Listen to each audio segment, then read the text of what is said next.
All right. Good afternoon, all. I have a quorum here. Yes. Yes, we do. Yeah, all right. Welcome to the November 5th Tompkins County Legislature meeting. Please join me in the Pledge of Allegiance.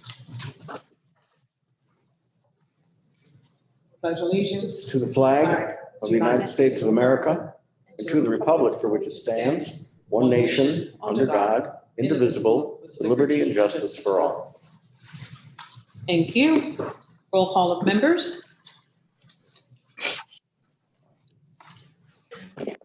Martha Robertson, Here. Mike Sigler. Shauna Black, Here.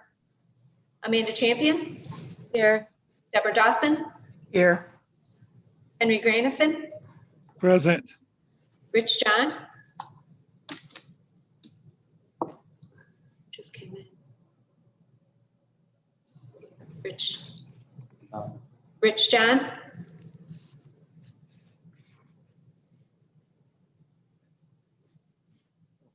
Anna Kellis, Here. Dan Klein, Here. Ann Corman, Present. Mike Lane, Here. Dave McKenna, Glenn Maury, I am here. Rich John, Here. Lesley McBean Claiborne. Present. We have 13 members present. Thank you.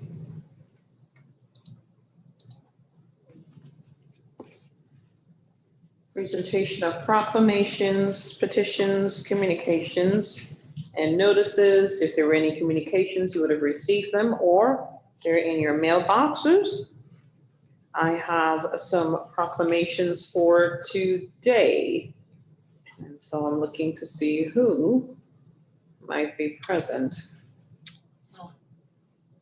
JR. Sam. You see, Sam came in. I'm looking to see if Chief Sam George Yes. is present. He is right there. Yes. Okay. So we'll start with our Native American Heritage Month proclamation. And we invited Chief Sam George to say a few words prior to reading the proclamation at his request. Chief?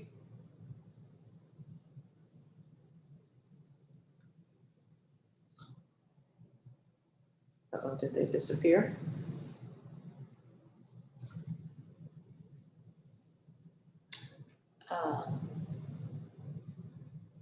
Yeah. Looks like they might have gotten disconnected. So I will go ahead and read the proclamation and hopefully they'll be able to join us again.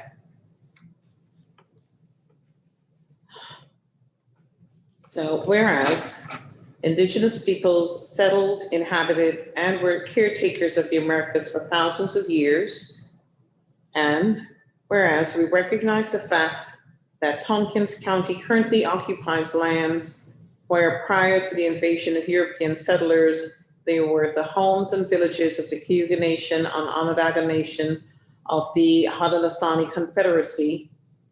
And the Haudenosaunee Confederacy also includes the Mohawk, Oneida, Seneca, and Tuscarora nations, and that these nations stretch from present-day Albany to Buffalo. And whereas on August 3rd, 1990, President George H.W. Bush declared the month of November as National American Indian Heritage Month, thereafter commonly referred to as Native American Heritage Month. The bill read in part that the president, in quotes, the president has authorized and requested to call upon federal, state, and local governments, groups and organizations, and the people of the United States to observe such month with appropriate programs, ceremonies, and activities. And whereas the county acknowledges that throughout our history, there have been and continue to be periods of pain, tragedy, inequity, bigotry, and injustice against Indigenous peoples. And while we acknowledge that history, we must also recognize that today and into the future, we must take action to make changes for the better. And whereas the county has begun this change movement by committing through its diversity policy and other non-discrimination policies to oppose the systemic racism towards all marginalized peoples, including the Indigenous peoples in our region. And whereas, in demonstration of this commitment, on Tuesday, July 17, 2018, the Tompkins County Legislature unanimously voted to recognize the second Monday in October as Indigenous Peoples Day, encouraging the celebration of this day in a manner that promotes respect, understanding, and friendship, combats prejudice and bias, works to eliminate discrimination stemming from colonization, and acknowledges our history. And whereas in so doing, Tompkins County pledged to foster meaningful relationships with our tribal nations, recognizing and valuing the many contributions, past and present, made to our community through Indigenous peoples' knowledge, labor, technology, science, philosophy, arts, and the deep cultural contribution that have helped shape the character of our county. And whereas this month, the Tompkins County Legislature encourages all residents to honor and celebrate the traditions, stories, languages, and full culture of our tribal nations, and more specifically, Tompkins County's Indigenous roots, history, and contributions. Now, therefore, upon recommendation of the Workforce Diversity and Inclusion Committee, I, Leslie McBean Claiborne, Chair of the Tompkins County Legislature, do proclaim November 2020 as Native American Heritage Month in Tompkins County and call upon all county residents to commemorate this month with appropriate programs and activities, and to renew our commitment to ensure that the rich histories and contributions of our Indigenous peoples can thrive.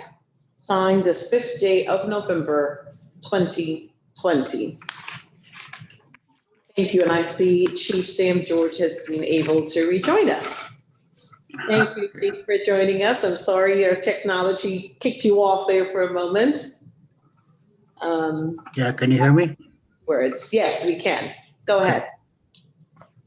First of all, I missed the words before all else because of technical difficulties. It's what we say when we have meetings with outside people and we meet other nations and other groups of people, and there's going to be some kind of meeting among us. So we usually say the words before all else so that everyone on our side and your side come to one mind and understand that what we're doing is of one mind. And to be thankful for all those things that Mother Nature has given us. The plants starting up from the ground and working their way up to the trees, the strawberries, the trees, the animals, the four-leggeds, the two-leggeds, the water, all the animals in the water, and from there we move on up to the flying beings, to the winds, to the thunders, to the sun, to the moon, and to the Creator Himself and those that watch over us and keep us keep us on the right path. So we give thanks for all of those things, and we bring all our minds to one. That's all the wording. Maybe I'll get a chance to say it at the end of the meeting, because we say it before the meeting and we say it after the meeting, so that people are reminded of the same thing. We give thanks for all of those things every time, every day, all day. I gave thanks this morning. I said the same thing this morning. I'll probably say it again before I go to bed so I don't forget. And that after hearing the proclamation, there was a few, I didn't get the draft before it got read, but it seems to be acceptable, I would think. My wife told me to be nice, so I'm doing the best I can. Some of you will understand that meaning. So thank you. Thank you all for what you're doing and what you're doing. And hopefully that wherever we go and wherever we meet each other, that we understand who we are and where we are, and that we can do this together, whatever it is we need to do in the right way, hit it in the right direction. Because one of my biggest things that I hope that the legislature and all of those that are important people in Tompkins County and all the surrounding the lake is that we need to keep the water clean, we need to keep the air clean, and we need to keep our ground so that it doesn't shatter on us and sink us somewhere. That is some of the things that is going on right now, and hopefully none of you will get hurt from it because of what other people have done. So hopefully they will not do that anymore. Mother Nature, she doesn't like, she has her own laws, you know, and that we try to pay attention to her laws as well as ours. And sometimes they coincide, and that we don't want to hurt her any more than what she wants to hurt us. So with that, I give thanks again for our thanks word is I give now to everyone here tonight, and appreciate the things that you guys are doing. Now, Thank you, Chief Sam George. Much that's appreciated. Sachem Sam George. Sachem Sam George. And again, apologies for the technical difficulties there. No, it's my fault. That's not yours. We appreciate you being here, and our regards to everyone as well. Thank you for reminding us that if we protect Mother Nature, she will protect us as well. And we will do our best. So thank you very much. We'll make sure that this proclamation is delivered to you, that you all can have it in your hands. So we'll make sure that happens. So thank you for joining us today. Sure.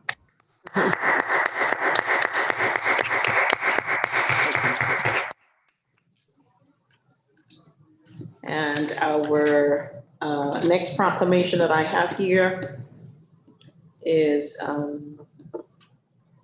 a proclamation recognizing Home Care Aid Appreciation Week. And I will read it. Whereas the County of Tompkins, New York recognizes the nearly 300 home health aides who provide care to hundreds of residents in our area. And whereas home health aides provide high quality and compassionate healthcare services to those in need, especially at times of crises. And whereas home health aides work conscientiously to provide services and care, enabling individuals to remain in their homes and live as independently as possible. And whereas home health aides are vital members of our healthcare team and improve the quality of life of our older citizens, people with disabilities, and their families. And whereas November is National Home Care and Hospice Month, and November 8th through November 14th is National Home Care Aid Week. And whereas the Health Planning Council of Tompkins County, home care agencies, and other organizations in this community are sponsoring activities in recognition of the contributions of the home health care aides. Now therefore I, Leslie McLean Claiborne, Chair of the Tompkins County Legislature, do hereby proclaim the full second week of November 2020 as Home Care Aid Appreciation Week in Tompkins County, and urge all citizens of this community to honor and celebrate this special event. Signed this 5th day of November 2020. And we thank our home health care workers for the incredible work that they do. This has special meaning to me, I will say, because my mother, when she migrated to this country, that was her first job as a home health care worker. And she did an amazing job of it with such care and compassion. And I also experienced some of that myself when I moved to Ithaca, and the care that our home health care aides provided to the late Julia Diane Sams. So thank you, home care workers, home health care aides, who is here to receive this proclamation. Anybody here for it? I want to thank Mike Lane for bringing this to our attention. Thank you. We will make sure that our health aid workers know that they are appreciated. Shauna Black. Yes, I also wanted to thank Frank Proto. He brought this resolution to us, or the proclamation to us, and revamped it from years past. And I just wanted to add, as far as my gratitude, I've worked in healthcare for many years, and I've actually followed home health aides around trying to understand their job. And I will say without a doubt, this is one of the hardest jobs out there, and unfortunately one of the lowest paying jobs too. So we thank the 300 home health aides that serve our Tompkins County residents. And we know that you're working very, very hard to not just keep people at home, but to keep people safe and healthy. And every day you leave your family and go to a job that sometimes isn't always rewarding, and it's a very hard job, and we recognize that, and we thank you for that. So thank you for what you do. I also wanted to let our legislature know that Dominic and Amy Hendricks will be making posters for our TCAP buses that are showing our appreciation as a county for the hard work that our healthcare workers are doing. So I wanted to let everyone know that as well. Yay. Thank you.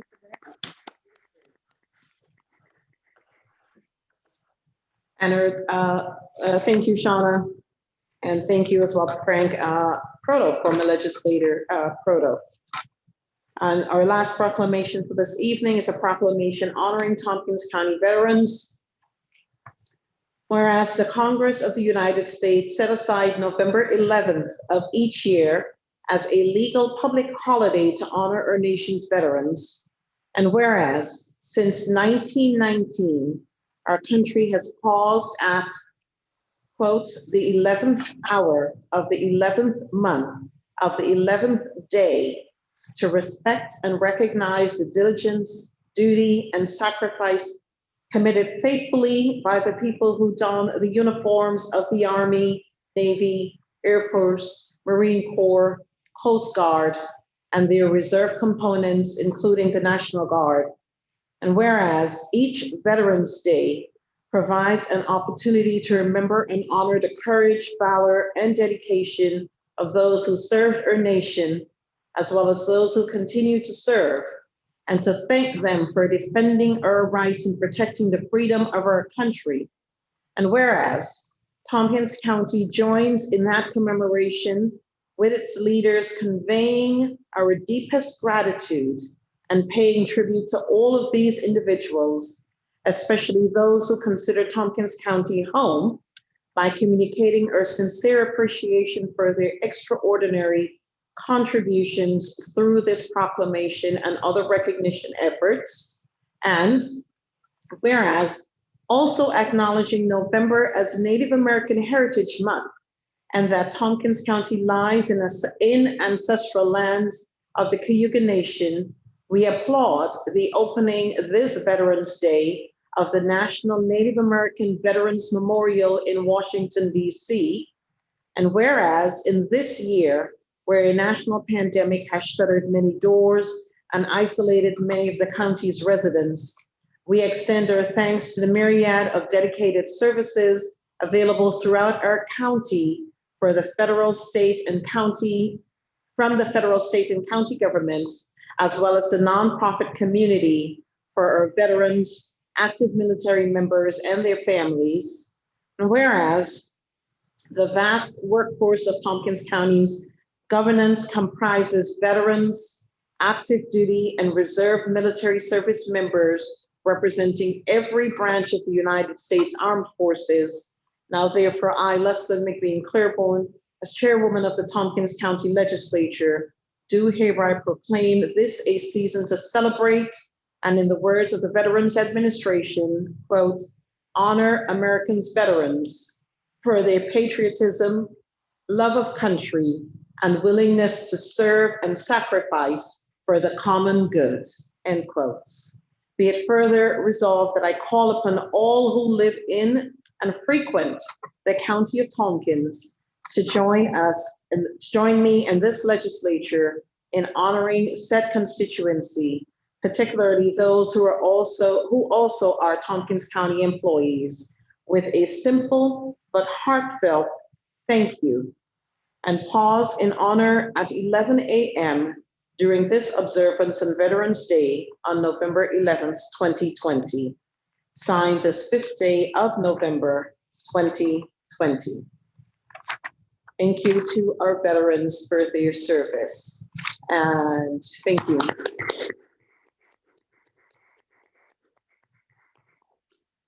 And here, I believe, to accept this proclamation is J.R. Claiborne, the Director of Tompkins County Veterans Services Department or Agency. J.R.? Hey, good evening, everybody. Good evening. Thank you, Madam Chairwoman, for the reading the proclamation. On behalf of our veterans community, we do thank you, Legislature, as well as everyone in Tompkins County, for the recognition and support that's given of our veterans community. I've passed, what is it, I think 15th, I'm in my 15th month in this position with Veteran Services, and my phone rings quite a bit. There's other things that are happening, and just trying to make sure that people know that Tompkins County is and does have a veteran services agency that's here to serve our community. A lot of the families reach out just as much as the veterans do. And I think particularly in this time of the pandemic, where there's concerns about some of our veterans who are, some are isolated, can't get out. Everybody, a lot of people can't get out. But I always encourage everybody, and I'll extend the same to you, to use the buddy system. When when I was in the Navy, whenever we had a Liberty port, you had to leave with your buddy and you come back with your buddy. And that's simple as that. And you used using a buddy check, you just call on your buddy, whether it's your neighbor, your friend, someone you've not seen in a while. Just call on them from time to time, just to say hello, check in, and they'll do the same with you. That way we all make sure that we're here. So, but thank you for this opportunity, and thank you again for the proclamation. Thank you, JR. Leslie? Yes. I just wanted to mention that in our group, I know we have some veterans, and we ought to thank them as well. Yeah. David McKenna and Jason Molino. And if there's anybody I've forgotten, please speak up. Deborah Dawson, of course. And anyone else? The three of you, thanks for what you've done for us. Agreed. Thank you. Thank you, Mike, and thank you for honoring those who are present with us today as well. One thing I do want to point out, and I know that Sachem Sam George was still here, is thank you, Jared, for this proclamation and bringing awareness to us. I didn't know this, that there is the opening of the National Native American Veterans Memorial in Washington, D.C. That was very good information to share, so thank you for that. All righty. Moving on with the rest of our meeting. We are going to have an executive session tonight to discuss personnel matters in relation to particular personnel. Is there any other reason for our executive session, Jason? Yeah, I wanted to give a quick update on the real estate matter. Real estate. Okay, as well as real estate matter. Thank you very much. Privilege of the floor for the public. Is there any public who would like to speak to us?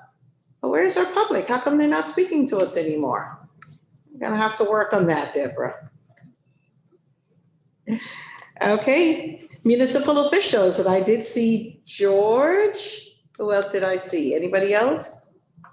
George McGonigal from City of Ithaca Common Council, representing the First Ward. Welcome, George. Thank you, Leslin. Good evening, everybody. Evening. I just got back from the beauty parlor. I can tell your Yep, eyebrows look sorry. wonderful. I didn't have time to clean up after work, but I'm here. I don't have a fabulous, long report George. today. On behalf of my colleagues, I'd like to congratulate Anna Kellis in her victory on Tuesday. Hopefully that will bring great things to the county and the city. So good luck in Albany, Anna. Thank you, George, so much. The Common Council officially passed the city budget last night. We added to the mayor's proposed budget with a part-time position at GIAC and with Thank goodness. 2 police officers that were budgeted for last year, but there were 8 positions that were not included in the mayor's budget this year. We added back 2 that will start on the 1st of July. So basically a half a year, because money is so incredibly tight this year, as you know.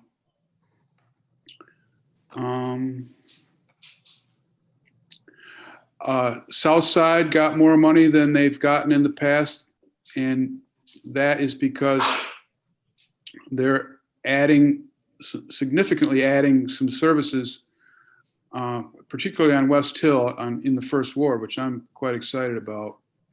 Some grassroots efforts to provide programming for children after school. I'm going to put out some information about that in the near future in case any of you want to participate in that effort.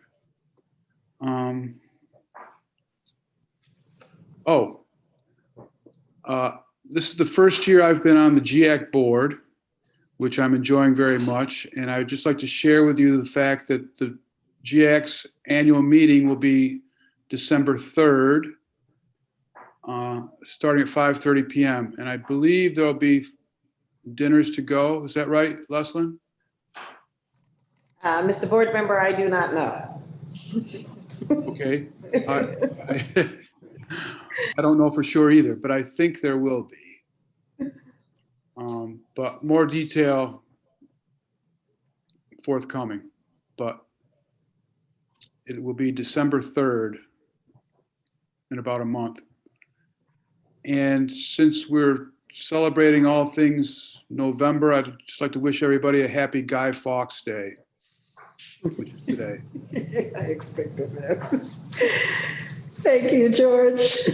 Any questions for George or comments? Don't you bring the humor every time? Henry. Yes, George. Do you know whether, because I read some different things about the adding of the police, whether they'll be able to actually hire anybody for those 2 spots? That will depend on the civil service list. The chief, the last time he spoke on this subject was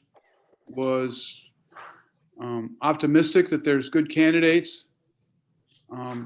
So I'm hoping the answer is yes. But if they don't find somebody that they really think is going to be good, they won't hire somebody until they find somebody candidates that they think will be really good officers. Okay, thank you. But we're optimistic that yes, they will be hired. Any other questions or comments for George? I'll take a shot. George, thank you for mentioning the South Side, but I also want to give a big shout out and share with this legislature the work that Harry Smith has been doing with Black Hands Universal, because this has been, his brainchild. Harry is a returning citizen who has really taken this seriously and making sure that there are opportunities for children, and particularly children of color, to continue their education without barriers, whether it's not having internet services at home or needing that extra adult tutoring. So partnering with the Southside Community Center, or coming under the umbrella of the Southside Community Center, I do want to give big kudos to Harry for moving in this direction and his dedication to seeing this happen. Yes, Harry's been doing a really good job. I've known Harry since he was a second grader. He worked for me one summer. And he's really putting in a lot of time, and when he reaches some kind of roadblock, he goes over it. He really is doing impressive work. There's two things in particular that he's working on now. One, they're tutoring classes for kids. One is up and running, and it's at the Just Because, the former Ithaca Paint building, and they're donating their space for this effort. And then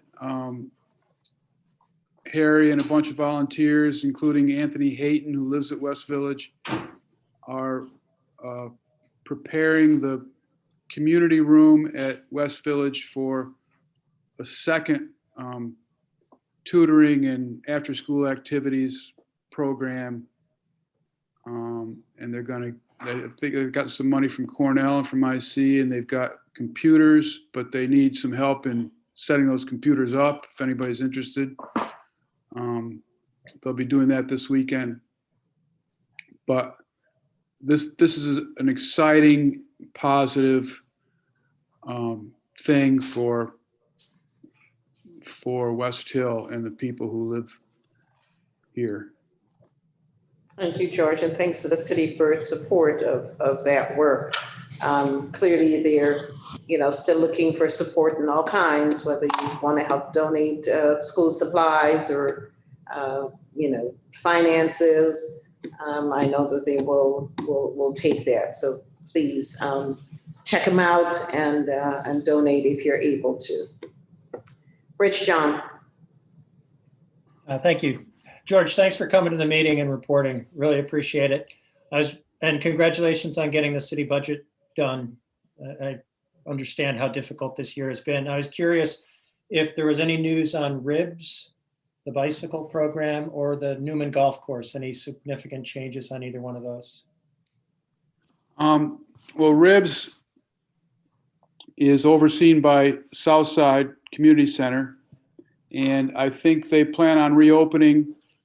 I'm not sure exactly when, and I don't know if it's going to be the same staff that was there before, but I think the best answer you could get for that question would be from the board of directors at Southside. But they are planning on reopening. I'm not sure when. The golf course, I don't think we're going to close it, and I'm hoping that 2021 the golf course will be up and running. Okay, thanks. Thank you.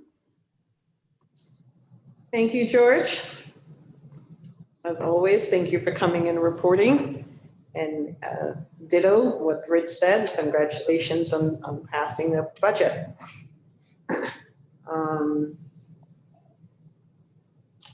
Thank you very much.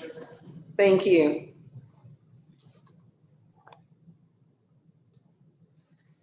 Okay, we're on to privileges of floor for legislators. Mike Lane? I'd like to add my voice to congratulations to Anna Kellis for her election. Anna, whether you know it or not, I think you broke the curse. And the curse is that people on our legislature have not had a very good track record of being elected to higher office. And that includes me. Not since, I think, the 1980s when Sam McNeil and Gary Lee, who had served on this legislature, made it to higher office.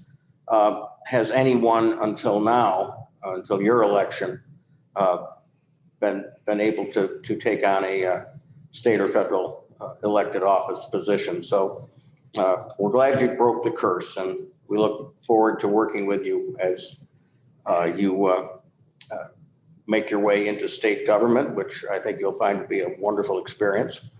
And the other thing I want to mention for everyone and the public is that with Anna going up to Albany, that means there's going to be a vacancy at some point, her choice on this legislature, which is going to need to be filled by a special election. And we hope that folks in her district who are interested in running will begin looking at the process. We'll have to set that election at some point. This legislature will. I think we have 2 or 3 people on the legislature now who have initially come on special elections. So it's not a new process, but it's one we have to educate the public about each time. Thank you. Thank you, Mike. Amanda? Well, I was just gonna see if Anna wanted to go next she might want to follow up on that. Yeah, I would love to, Amanda. Thank you. Yeah, I wasn't going to call on Anna because there might be others of us who might want to say something before she opens her mouth.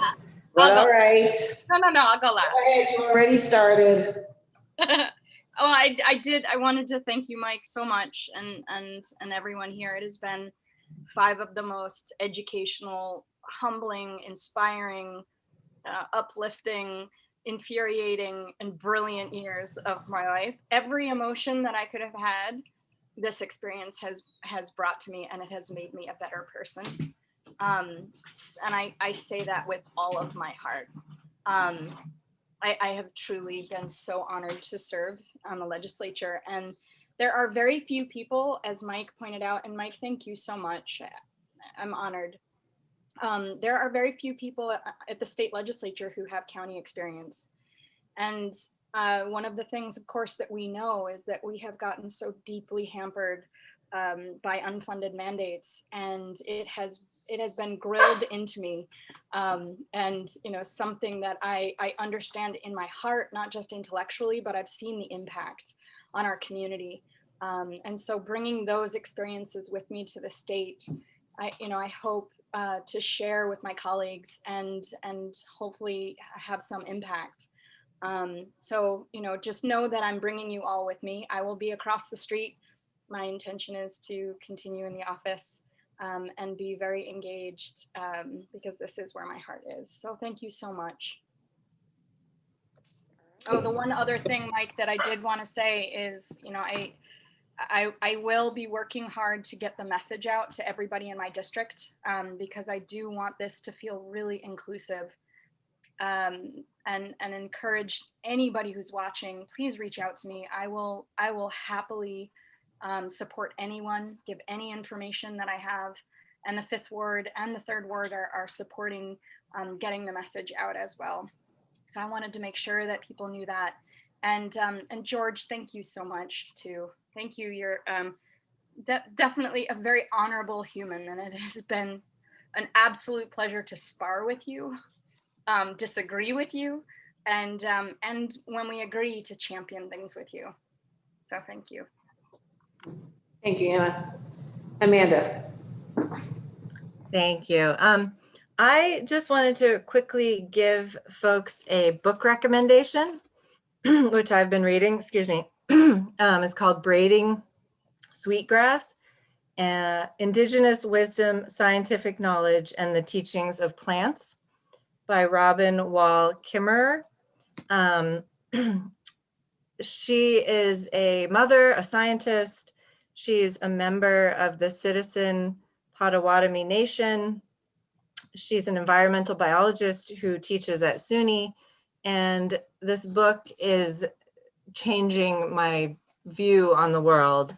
It's really beautiful. They're short essays about, she blends science with her native culture teachings, with stories about motherhood, with stories about, family.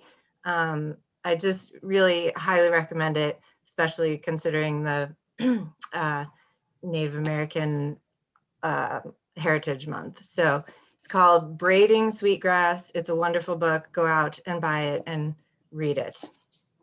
And that's all. Thank you. Thank you, Amanda. Ann Corman? Thank you, Madam Chair. I wanted to first acknowledge that we occupy the lands of the Cayuga Nation. And I want to thank Sachem Sam George for joining us today and saying a few words. I'm hoping that he will be able to stay to the end of the meeting, but depending on how long it takes, I understand if he can't. But maybe he could say a few words before we go into executive session, if he would allow. I also would like to congratulate Anna Kellis on being elected to the New York State Assembly. I really applaud your passion and dedication, not only in the campaign, but here at the legislature. It's been a pleasure working with you. I have learned quite a lot from you. And I know you will do well in representing us and the portion of Cortland County at the state legislature. So congratulations. Thank you, Annie. Thank you, Ann. Martha Robertson? Thank you, Leslie. And quick add my props to Anna. This is an amazing year to try to figure out how to campaign. I know everybody was thrown into, like just a mind-boggling kind of moment in the middle of this campaign. So congratulations to all the candidates who figured it out. And in that vein, congratulations and thanks to our Board of Elections and the staff at the Elections Office. The early voting went well in Tompkins County. The absentee balloting seemed to go well. And I know that they'll be counting. They maybe already have set up in our chambers, or they will be taking over our chambers for probably a week or 10 days, maybe more, to do the counting. So thanks to our clerks for cohabitating with them. It's really quite a wonderful thing to have an election, and it feels like, even though it's things aren't fully settled yet, which is totally understandable, it really seems like things went off pretty well around the country. There's so many unknowns and so many new processes that every community had to deal with, and I think we should all be proud of the amazing turnout that happened this year, and wish that we could have as good a turnout every election. I happen to, one of my soapboxes is about the Electoral College. I think if we got rid of it, then more people would vote, because then everybody's vote would actually count. So just a little plug for that. Anyway, thanks again to our election staff and all the volunteers who helped them as well. Thank you, Martha. I'm gonna put myself in front of everybody next time, because everybody says everything I was gonna say in my chair's report, and then there's nothing more for me to say. Anyhow, I do want to add my voice of congratulations to our colleague Anna Kellis on running a great campaign and winning the seat. Thank you, like Mike said, for breaking the curse. Might make me think about it. No, not really. But thank you. I do also want to give honor to an incredible woman who you will be replacing in Assemblywoman Barbara Lifton. Barbara has served us well in this county for going on 20 years as an Assemblywoman. I remember when she started and certainly has kept Tompkins County as a place that she paid keen attention to, listened to us. We have gotten some home rule legislation passed because she has championed them through the state, and we know that we can call on her at any time. And so I do want to honor and thank Barbara for that. And I know that you're going in your own shoes and your own big heart. And as Barbara did, you will keep us in the same vein. And we know that we can look forward to Tompkins County being well represented in the state assembly. So thank you for stepping up. Thank you for doing it. And thank you for the integrity that you will bring to that position just as much as Barbara Lifton did. Be an honor. I also want to just very quickly take a moment and give an announcement. I think George McGonigal might have, he left already, might have mistaken when the dinners are available. So on November 20th, GIAC is hosting its annual Harvest Fest dinner.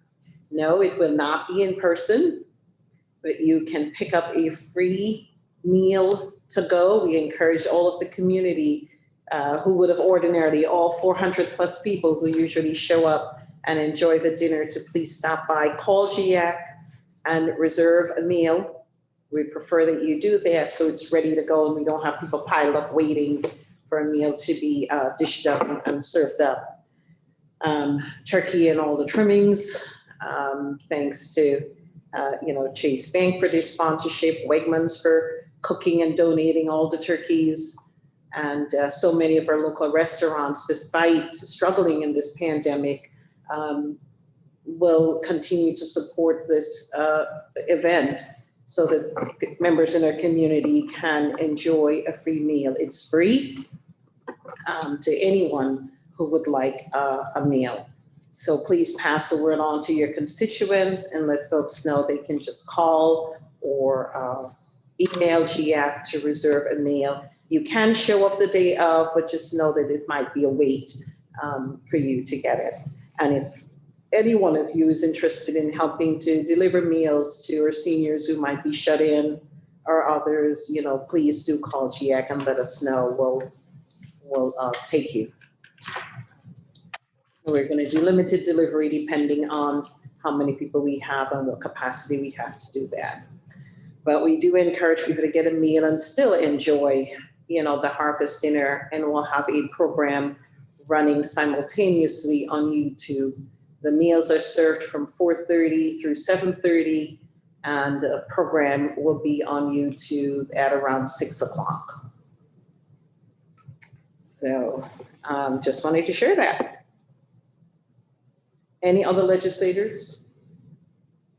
Okay, we'll move on. And this is the one I needed to thank you for, Mike.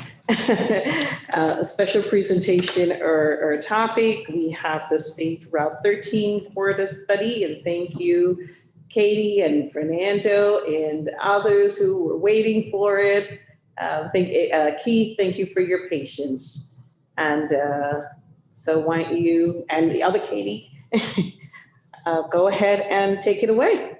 This is the State Route 13 CURTA study by our consultants, Barton Lugitis. So please do go ahead. Great. Thank you so much, Leslyn. Nice to see everybody. Just wanted to bring this to you all. This is the final draft report of a study that the legislature funded in recognition that Route 13 is the main thoroughfare for commerce and commuting in the county, and it's really in all of our best interest to maintain the functionality and safety of that corridor. The purpose of the study really was to be proactive, raising awareness of the issues that the corridor faces, highlighting possible solutions that we could implement, and then making it so that we can advocate for getting those solutions in place in recognition that it is a state road, it's not a county-owned road. We had a great steering committee with this group. There were 4 legislators on the steering committee. There were representatives from the involved municipalities, Cornell and TCAT, as well as New York State DOT had several people who attended the meetings and reviewed documents as well. We went through a really quite robust public outreach component for this study. We had a couple of surveys, many open houses and meetings, a big public meeting through Zoom in COVID times. And so what's being presented tonight is the final draft report. We'll be finalizing that after this meeting. And our consultants are here from Barton and LaJudas. We've got Katie Darcy and Keith Ewald, who were the leads on this. Labella Consultant was also involved, and Highland Planning. So Katie, if you could take it away, please. Great, thanks, Katie. Thank you everyone for having us and giving us the opportunity to present some of the work we've been doing with Katie and Fernando over the past year or so. So we've got a lot of content to cover, so I won't waste any time here. And I will try to be as brief as possible. So I will share my screen. Oh.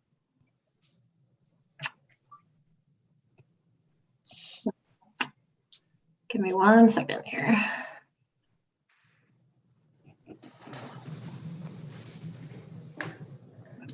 Stop and share for a second.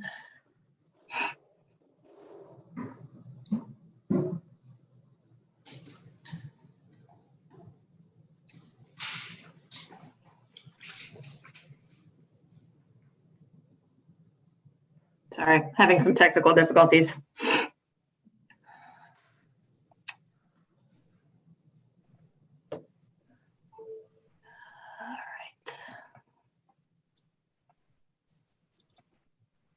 Okay, can everyone see that all right?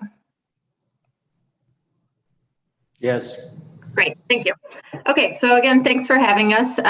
We're going to go through some of the results of our study relatively quickly here today. So I apologize if it's a lot of information at once, but there is a lot of additional detail and information in the report, which I believe you should all have at this point. So, and we will certainly take any questions once we are done with our presentation. So, like Katie said, we are from Barton and LaJudas. We worked with Highland Planning and Labella to help create this corridor study. We're also very thankful for all the time and effort that our steering committee put into putting this project together. And just to go over quickly what we're going to go over, we're just going to talk about why we did this study, why it's important, how we engage the public throughout the process, and then kind of get into some of the recommendations contained within the report. So this is our study area. I'm sure you're all familiar with this corridor. It's about 8.5 miles along State Route 13 between the village of Lansing on starting at Warren Road and then ending at Spring House Road at the edge of the village of Dryden. And excuse me.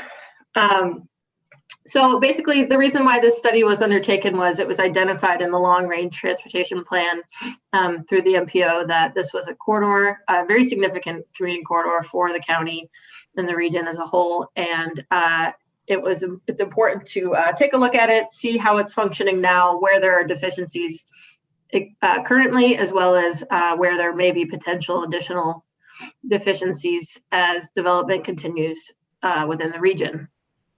So this is just a preliminary look at some of the issues and opportunities along the corridor and maybe some potential design solutions as well. So before we get into the meat of it, we think it's important always to share this infographic. Like Katie said, this is a state-owned road, so any design projects would go through several phases of review and revisions. And we are at the very beginning of that process.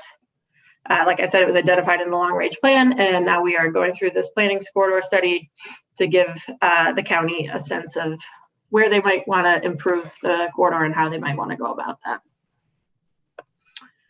So first we looked at some existing conditions along the corridor. We put some tube counters out in fall of 2019. So this was pre-COVID, and looked at traffic levels there and level of service analysis. We also looked at crash data over a 5-year period and compared it to statewide averages for similar facilities. And then lastly, we also looked at it from a land use perspective. We looked at existing land use patterns, the existing development regulations within both the village of Lansing and the town of Dryden. And then we also looked at developing a potential development scenario for the next 10 years for the corridor. And again, we reached out to the public in many different ways throughout the process. This included interviews, stakeholder interviews, 2 surveys, a public drop-in session, a virtual public meeting once COVID came upon us, and several steering committee meetings throughout the project process. So our initial public survey we hosted online in early 2020. And thanks to the highway department, we actually advertised it on these variable message boards, which was great, and helped contribute to getting us over 1,500 responses, which is pretty remarkable. I think that's the most survey responses I've ever seen on a project before. So that's great, all great information we got from the public. And unsurprisingly, the most significant issues that the public identified were safety, whether it's vehicular or multimodal users, and also just congestion. Given that this is a pretty significant commuting corridor, it tends to get backed up during the AM and PM peak periods. So I'm going to jump right into some of the strategies we've developed. And just as an overview, we kind of visioned this corridor as having 2 distinct character areas. One of which is west of the State Route 366 intersection between there and Warren Road. And this is definitely more developed, definitely has more development potential within the next 10 years, given its closer proximity to Cornell and the city of Ithaca. And it's just generally has higher traffic volumes. The second section is east of that intersection to the village of Dryden, and is definitely more rural in character. We're not envisioning any significant development occurring within the next 10 years along that portion of the corridor, but certainly still important to take a look at that segment as well. So this study focuses primarily on intersection improvements. The reason for that being that when we looked at traffic and safety data, or crash data, excuse me, the most significant deficiencies occurred at the intersections themselves rather than the roadway segments between the intersections. So this was kind of our focus in terms of improving the corridor, was at the intersections themselves. And you can see there are 6 key intersections, all of which happen to be within the western segment of the corridor. And then in addition to those, we had corridor-wide improvement strategies, which include multimodal accommodations, as well as some access management and zoning recommendations. So the 3 types of intersection strategies you'll see on the next couple slides are what we're calling recommended intersection enhancements. These are lower cost, and shorter term improvement strategies, probably can be accomplished with local dollars and accomplished in a quicker time frame, but still can have some positive effects on the way those intersections function. The second category of strategies are intersection configuration strategies, which are much more significant. This involves actually changing how the intersection is laid out, and would include things like adding turning lanes, potentially installing a roundabout, and these would definitely require further traffic and engineering studies, as well as several review processes. And then the last category here is multimodal intersection improvement strategies. So I'll get right into each of the intersections. I'll kind of briefly go over each of them, probably not every improvement strategy, but just to get you a sense of what we were looking at here. So Warren Road is definitely one of the most significant intersections, if not the most significant intersection along the study corridor. It had the highest crash rate along the corridor, which is 5 times higher than the average for statewide similar statewide facilities, which is pretty significant. And then in general, it's very congested, particularly during commuting periods. And it is quite a burdensome intersection to cross as a pedestrian. I tried it while we were out in the field once, and it was not pleasant, I will say that. So our goal here was just to increase safety for all users and to reduce some of those delays. So we looked at, in terms of short-term strategies, things like improving visibility through lighting and signage, potentially retiming the signal program. And then in terms of bigger picture items, we were looking at installing additional turning lanes both on Warren Road as well as State Route 13. And I'm going to actually switch to the next slide here so you can get a visual sense of what that might look like. Just as a disclaimer, this is by no means a set in stone design concept. It's just an illustrative graphic to kind of show what it might look like.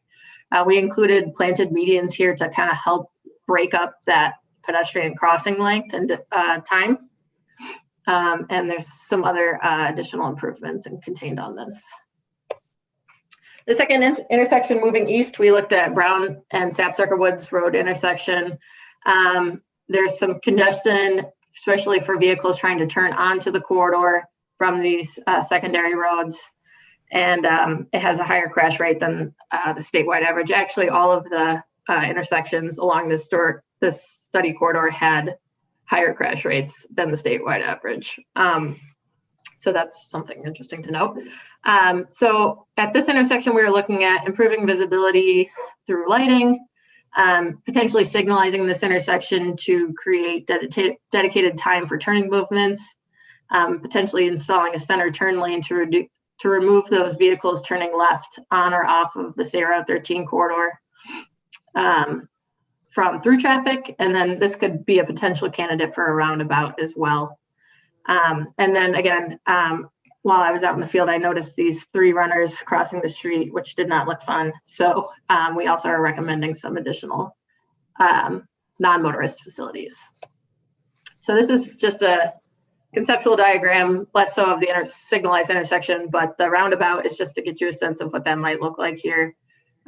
When developing these concept plans for roundabouts, we used a radius that would be appropriate for tractor trailer traffic, just given that this is a pretty significant freight corridor for the county. Hanshaw Road was the next one we looked at. This was not mentioned as frequently as some of the other intersections through the public engagement process. However, it does have the second highest crash rate for the corridor, and there's some visibility issues, particularly with the way that the intersection is aligned at an acute angle rather than a 90-degree angle, which is desirable from a traffic perspective. So the improvement strategies for this intersection are really just to improve visibility through signal backplates and lighting, and then potentially reconfiguring this intersection as a bigger, longer-term strategy to be a 90-degree angle, which is visualized for the next intersection to give you a sense of what that might look like. So Lower Creek Road is our next intersection. The third highest crash rate for the study corridor. We're following a pattern here.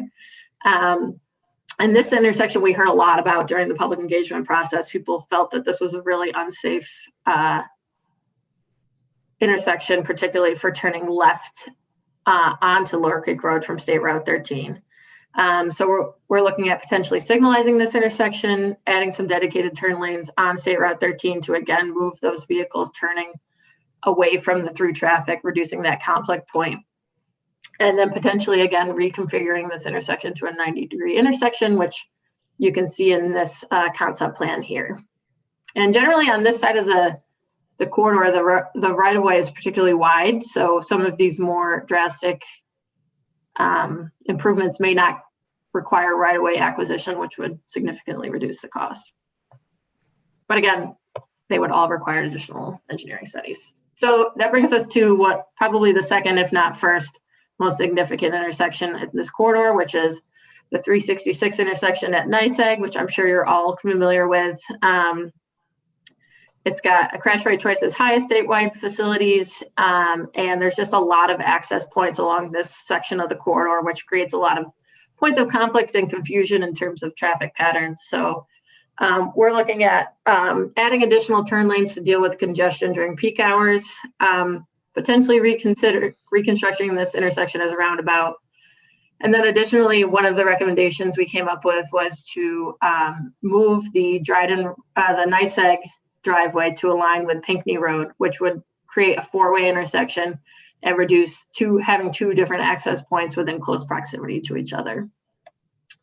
So that's just a conceptual diagram of that roundabout as well as an annotated photo of where the turn lanes might be.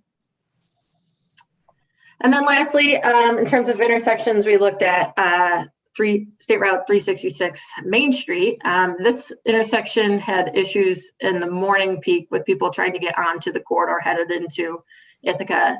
And so we're looking at potentially signalizing this intersection, maybe creating an additional right turn lane on State Route 366 to kind of separate the turning movements, and also could reconfigure this intersection as a 90-degree angle.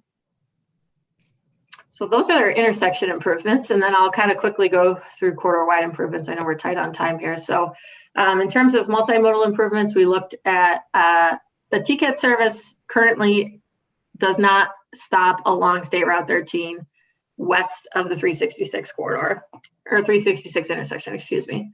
And it has a flag stop service east of the corridor between there and the village of Dryden. So that means that riders can just flag down the bus wherever they are at along the corridor, which has its benefits. But we also looked at the potential of creating a designated stop service should development continue to occur along this corridor and more transit is out there. So we looked at the pros and cons of that. And then in terms of bike and bed accommodations, we really focused our efforts on the potential for a shared use path, again, west of the State Route 366 corridor, providing connections to all of the development activity within that section, as well as to the Dryden Rail Trail. And this is just a quick conceptual diagram of what that might look like at Warren Road. This shared use path is to the left here on this image. Again, we created some access management strategies in terms of reducing conflict points along this corridor, which can have some significant benefits for any busy commuter corridor. And then also considering adopting those in the town and the village's zoning codes. Corridor expansion was brought up several times throughout the project process. Based on our traffic engineer's analysis, it's not seen as something that's necessarily required at this point within the 10-year planning horizon. And also it's a very costly improvement and would require a long time frame and a lot of money. You can see here that the Florida DOT estimates $2.5 million per mile to widen a rural arterial from 2 to 4 lanes. I can imagine that would be even higher in New York State. And then we developed some cost estimates for each of the intersections as well as the corridor-wide improvements. You can see here that's a pretty hefty number, $17 million for all of it. So, so again, some of these would be shorter term and lower cost, but just to give the county a sense of the magnitude of the improvements. And then we also included some implementation matrices at the end of the report, just identifying important players, potential funding sources, and timeframes. So with that, thank you very much. I know that was a heck of a lot of information in a shorter period of time, so I appreciate you all listening, and we are more than glad to take any questions at this point. Thank you, Katie.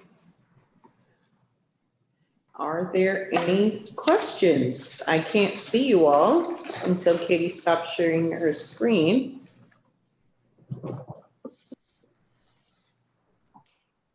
Mike Lean, and then Anna Kellis, then Martha. I just want to say thank you to Barton LeJudas and also to Katie Borgella and Fernando D'Aragon for the efforts they put forward for this study. If it doesn't do anything else, it, as Katie said, raises our awareness that this is our lifeline in Tompkins County. We don't have a connection to the interstate highway system here. And so this is a federally aided highway, and in recognition of that. And this is where all the goods and materials come down from into Cornell University, for example. It's where the people travel and commute into Tompkins County from surrounding areas in Cortland and further north.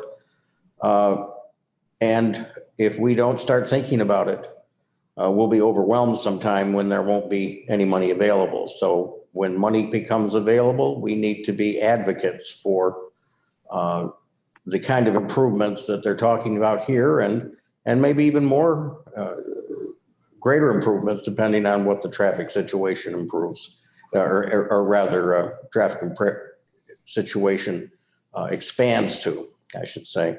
And it may happen. We are at this point the one bright spot upstate of economic development. And I'm not seeing that stopping because we have our colleges and our universities. So thank you to our consultants for the work they've been doing. Thank you, Mike. Thanks, Mike.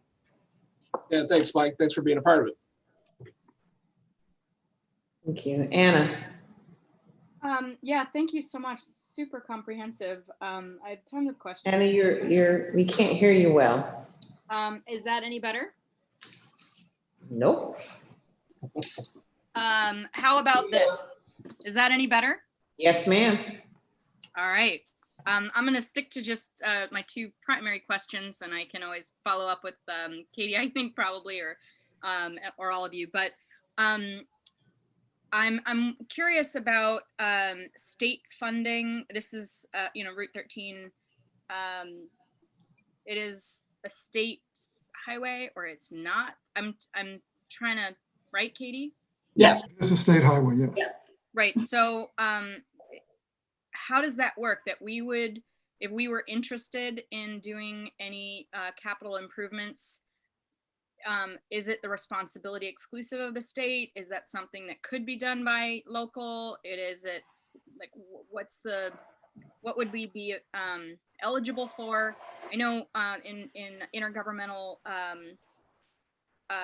committee that we just had, Tiger, I'm like trying to remember, Martha, there was the conversation about a new chair at the federal level and possible increased access or interest in capital improvements. So certainly this puts us in good standing because we have a study that shows the need for it and shows a design. But I'm just curious about funding. Well, I can start this and somebody else wants to add. So it is a state road. The state has jurisdiction and responsibility. The state often will use state monies for a variety of projects. They also will, I can see them easily, in fact, almost assuredly tapping into federal funds, federal highway funds, to do particularly any larger proposal or project. The study, if you take time to read it, you see that there's some lower cost recommendations. Those could conceivably happen with state funding only and in a much quicker time frame. And of course, the larger projects, they will seek out federal funding. There is room for local participation.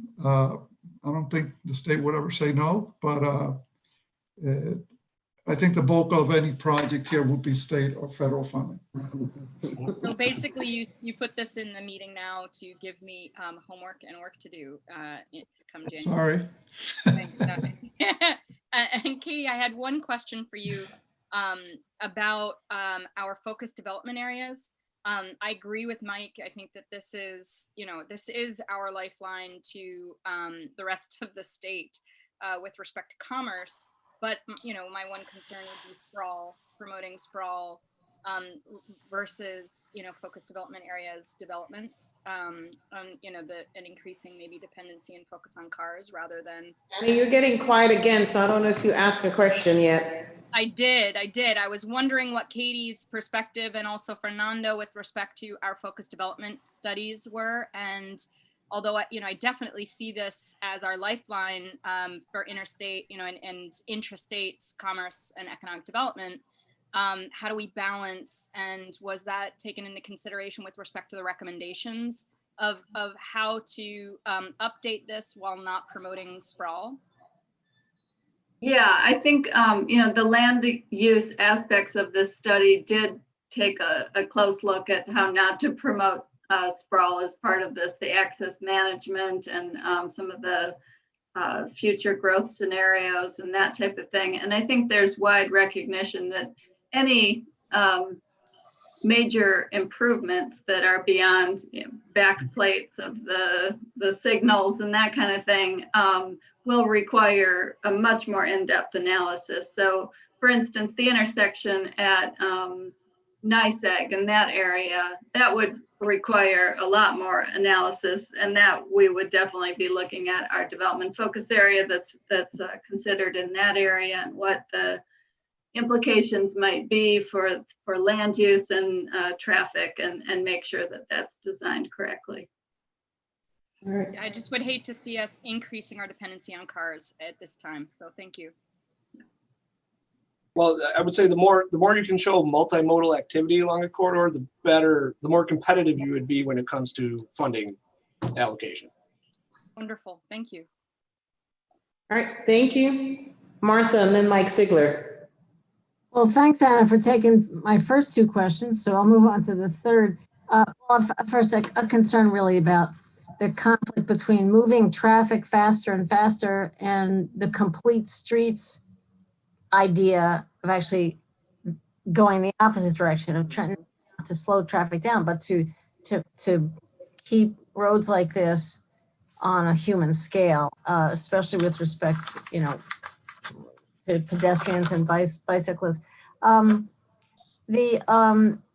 would certainly second the point about really redesigning the NYSEG intersection to try to create a new village. We've talked about that for years. A question though, specifically about some of those intersections where I guess, Katie, you proposed 90-degree intersections like Hanshaw and Lower Creek. Why not a roundabout? It seems like in some of those areas you actually have plenty of space. Aren't roundabouts now seen as kind of the preferred strategy if the space exists? There's certainly some data out there to suggest that they are more efficient and a better design solution. Obviously, it's context specific, intersection to intersection. As I'm sure you're aware, roundabouts can be somewhat contentious in communities. So our idea was to create kind of a suite of recommendations. Mm-hmm. So, maybe the roundabout doesn't fly here in Tompkins County, but reconfiguring the intersection would still help with, improving visibility and reducing conflict points and distances across the intersection. Okay, and certainly helping with emissions as people don't have to slow down as much. Yeah, and Martha, I would say, just to add to that also, that, if any of these potential projects became the focus of a DOT federal aid process, whether it be federal funding or state funding, there's always a sort of a preliminary design process that you have to go through with the state to look at various alternatives. So the way they would use this report is to go back and say, what did these folks look at back in 2020, and then they would carry that further through some engineering design, and almost most of the intersections that we looked at, they would look at probably 3 or 4 different alternatives just for one intersection. So a stop control, if that's what exists today, would be looked at to continue that, or more of a signalized intersection, in which case you would start to probably realign that a little bit, which is where the 90 degrees comes in. And then they would probably almost assuredly look at a roundabout as well. Again, just as part of the original preliminary design process, and then ultimately they agree on what would be the preferred alternative, and then you go through more of a final design to ultimately build it. Great, thanks very much. Yeah, this study will not limit the evaluation that Keith is just describing in any way. Thank you. Thanks, Martha. Mike Sigler? Hi, so I'm from New Jersey, and I'll only agree to a roundabout if you actually teach people who has the right of way in the roundabout. Right, well, right. Teach people in class that, I don't know. But yeah, I see the one in Elmira, it's nice, it's big. And then there's one in Newfield too that just went in, and then they put the ones down on 13, just past Alpine Junction. And then they put another one down there too. So it's like 4 new ones in the course of my existence here. My big question, you had mentioned kind of reducing the number of access points along the roadway. And I'm just wondering why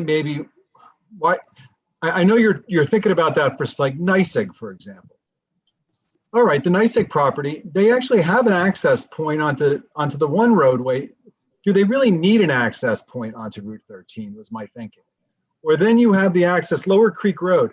I frankly have never really understood why that road is there. I mean, it's not like there's a bunch of people coming in off that road. You could literally block both sides and send people a different way and make Warren Road your bigger access point. So I'm just wondering why did you look at that, or were those looked at and you said, no, those are a terrible idea, Sigler, we're not doing that? I don't know, one of those things. Well, certainly access management, one of the access management strategies that we identified was if possible, moving driveways and access points off of State Route 13 directly and onto secondary roads. So just for that same reason. In terms of closing Lower Creek Road, I don't think we considered that. I think that was a little out of the scope of the study. However, there is a recommendation to consider restricting turning movements there. So maybe people aren't allowed to turn left off of State Route 13 onto Lower Creek Road, or vice versa, depending on what is identified in a traffic analysis. Thank you, Katie. You all right there, Mike? You still want to get rid of Lower Creek Road? What other road you want us to just erase? Get rid of the road? Well, I don't really know. Really, you could drive just up to Warren and then get on 13 at Warren. I've never really understood why that road's there. Same thing with NYSEG. I don't really know why you have to pull off the highway to get at NYSEG when you can pull over by Valero, the gas station, and go into the NYSEG compound, if you will. It just seems like it's a dated entry point for that highway. So, all right. And that's about it. No, that was my big questions. Your thoughts are definitely noted. Thank you. Ann Corman and then Shauna Black. And then let's move on. Thank you, Madam Chair. So I want to thank you for the presentation. My family's in Albany, so I go to Albany a lot. And over the years, roundabouts are aplenty there. And they keep the traffic moving. But the thing is, when you're going around in a circle, it's hard to look ahead plus around the circle. And if there's nobody in the traffic circle, it's very easy to kind of see through there. But if there's trucks, if there's an area that the more congested it is, the increasing difficulty, if not impossible, to see anywhere around that curve. And so what I found in the heavier congested areas, if people also use the roundabout, then it really makes it a lot more dangerous. So how is a person going to get through a roundabout? How is somebody with a physical disability that's going maybe a little bit slower, someone with a stroller, on a bicycle, etc. So even though they keep the cars moving, I think it creates a disadvantage for for other people outside of cars. So, but I really liked the idea of the pathway where there was a green area in the middle of the road, because that would give people crossing the road a place to stop. And they don't have to cross all of the lanes at once. And also if that created an area where people could safely, we were encouraging people to use the roads for walking, biking, with that path down the middle of the road. So I like that one the best. So I guess I didn't have a question, just comments. So thank you. Thank you. All right, I see in the chat we're already putting Anna to work. Shauna Black. Yeah, I also wanted to thank the people that were involved in this collective group. And I thought this study was actually very useful in us figuring out what is actually needed on Route 13. It was surprising to me to, I went out for a bike ride a few weeks ago to see how many people are actually crossing Route 13 at Warren Road. And there's absolutely no bike lane. There's no pedestrian walkway, and it is actually quite dangerous. The reason why I think this study was so important, and also the reason why I think it was a very good investment of $200,000, was the fact that we have had people lose their lives in these intersections. The intersection of Lower Creek Road has been extremely dangerous, as well as on Warren Road. We've had loss of life too. So I'm glad that we're looking at this. We have some recommendations for the state, and hopefully we can see some remedy to counteract and provide some safe roadways. I also hope that, in the future we could look at more bike paths and safer pedestrian walkways at Warren and along 13, because I think with the bike trails coming up, we're seeing more people that are coming from Dryden, that are coming from Warren Road, that are trying to bike downtown into the main part of our community. So thank you again. And I think this was a really good investment of our county funds. Thank you, Shauna. Plenty of what I wanted to say, and thank all of you. Thank you, Katie, Keith, Katie, Fernando, everyone involved with this study as well. My least favorite intersection is Henshaw and 13. But I also, know of a young Black man who lost his life at Warren and 13 in a very bad accident. So it certainly highlights things that we need to look at.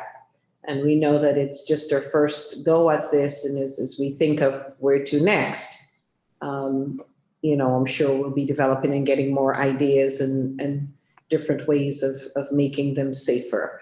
So thank you all again. Thank you for the presentation. I love visual. So it's great to have the words, but also just see the aerial view of what we're talking about. That helped me to focus, and I'm sure for people watching, it was very helpful as well. So thank you for doing that. Anything else before we move on? Leslyn, I'd just like to say that it's really been a pleasure working with Katie and Keith and the whole team. They've been fabulous, and they've been very responsive to the steering committee, and just kudos to them for this job. Thank you, Katie. All right, thanks, folks. And have a good night. You're welcome to stay for the rest of our meeting if you'd like. I'm gonna go grab dinner. It's been a pleasure, though. Thank you, guys. Really. Thank you again. Take care. Take care, everybody. Take care. All right. I don't have anything else to report. County Administrator, County Attorney, Finance Director. We do have an appointment. Pardon? Oh, one appointment. What did you say? One appointment, Workforce Development Board. Oh, shoot, I do have it. Sorry. I do have an appointment to make to the Carrie Whitmore to the Workforce Development Board. She's a TC3 representative. The term will expire June 30th of 2021. That's the only one? Mm-hmm. Restaurant consent. Mm-hmm. All right. Thank you very much. County Administrator, County Attorney, and Finance Director. Jason, you're going first? Yes. Okay. I think roundabouts solve the problem 24/7. I'm a big fan of roundabouts. Put a roundabout everywhere. Oh, gosh. I like roundabouts. All right. Michael and I, we are thumbs down. I am not a roundabout fan. I tell you what, I built it in Canada. We know what you're saying. I built a roundabout in Batavia, and it eliminated the safety risk. It took a graded D intersection to an A. It is the way to go. It will eliminate safety concerns. All right. Jason, I think we're having trouble with your video. Thanks, Ann. All right, I'm going to share my screen with you. Can everybody see this? This is the ever beloved COVID presentation that we do. Many thanks to Dom, who puts it together for us, and all the folks that put effort into this. This is our biweekly or every legislator update. We'll go through quick, give you some download on what's been going on since our last legislative meeting. An increase of about 124 cases since the last time, 47 active cases now, total of 606 have recovered. Hospitalizations are at 5, but not all of those are Tompkins County residents. Since our last get together in October, the governor announced the microcluster strategy and some guidance. They've also announced since then how schools can reopen in microcluster if they have a microcluster in an orange or red zone. We don't have that here, and hopefully we won't ever have that here. So right now that's not relevant to us, but it is relevant to some of the adjacent counties to us. There was an extension on residential evictions till the end of till January 1. The Executive Order 72 is issued, which extends, amongst many things, remote meetings and mask requirements till December 3rd. And then there is clarification from DOH, Department of Health, on travel guidance, which provides an option for folks when traveling from a travel advisory state into New York, resident or otherwise, the ability to test out, so to speak, of the 14-day quarantine with a test prior to leaving and a test upon arrival. Internally, we've been doing some planning. We've called up about a total of 34 employees to support the health department with quarantine calls and tracing, which has been very helpful. And we greatly appreciate those departments that have allowed those staff to come in 2-week rotations. ICSD went to some remote work till tomorrow, I believe. We also added a few extra staff up to the EOC to support some internal planning, some redundancy, and some vaccination prep in anticipation of a vaccination that'll be distributed hopefully shortly. We also updated a directive internally around masks, and Ithaca College announced that it will be in person starting, I believe, in February, which is good to see. A series of publications or press releases are relating some exposures. We did another town hall. Thank you, Deborah. A lot of viewing since then. I think 500 plus. So we've had a lot of people taking a look at it, which is good. We're hoping to maybe do another one next week. At least do one before the Thanksgiving holiday. Seem to get some good response, some good questions as well on the fly. OHR continues to do, human rights continue to do panel discussion on a monthly basis. Had another good turnout for the Octobers. We'll have another one in November. And then we issued some guidance or some clarification either yesterday or today on the new travel quarantine guidance for the public. And we also issued some internally to our own staff as we're getting questions internally about holiday travel and so on. This is our hours and leave and expense use. We added another section here, and that's unemployment payments. A little bit more than usual, probably double right now than what we've had before. And this is just unemployment related to the furloughs that we had. I expect that'll drop off going into the next quarter, but it is a COVID expense. This slide specifically, as well as the following slide, was sent to NISAC, and Ryan Gregory and Steve Aquarius used some of our information when they spoke with Budget Director Mojica on Monday, and they wanted some of middle-sized counties. So we sent this slide and this slide showing them some of the expenses for testing. So just to show you here, about 900,000 of expenses. Some of this will be reimbursable. We're starting to file those reimbursements outside of the testing. Unemployment, we will get some payback from that. That's yet to be determined as how the states or how some of that repayment's going to be received from the feds. And obviously most of this is not reimbursed. This is regular pay, but this is time committed to the event. So here's a slide about community testing. I was misspoken at the last meeting. We do have extra capacity left in the original appropriation. So the legislature appropriated $300,000. And at that point in time, we were assuming probably anywhere between 750 to 1,500 tests per week. And in this case, as you can see, this column here are the tests per week.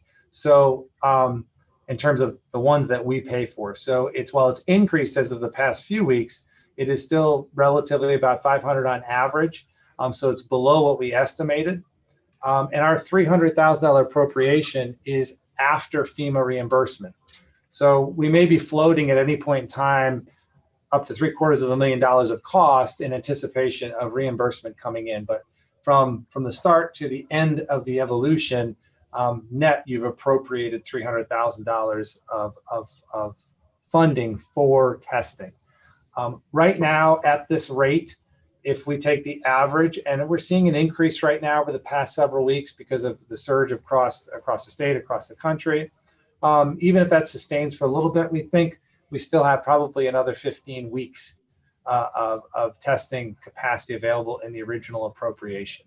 So that was where I misspoke last week or 2 weeks ago about that. I want to clarify that. We think we're in a good position probably to bring us through January and probably into February till we have to talk about this again in terms of needing more appropriation.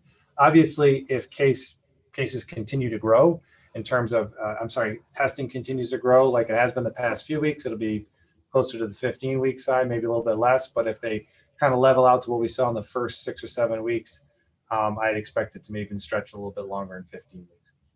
So we have been filing reimbursement as quickly as CMC cashes their check and posts it, cashes our check and posts it.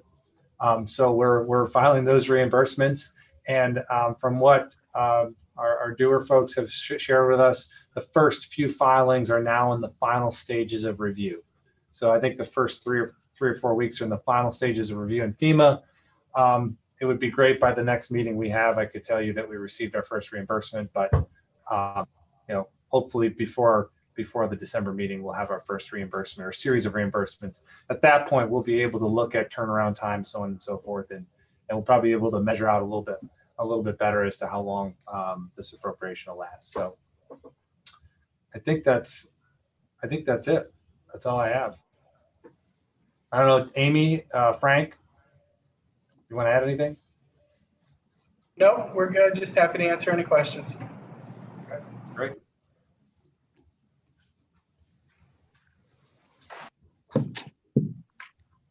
Okay, any questions?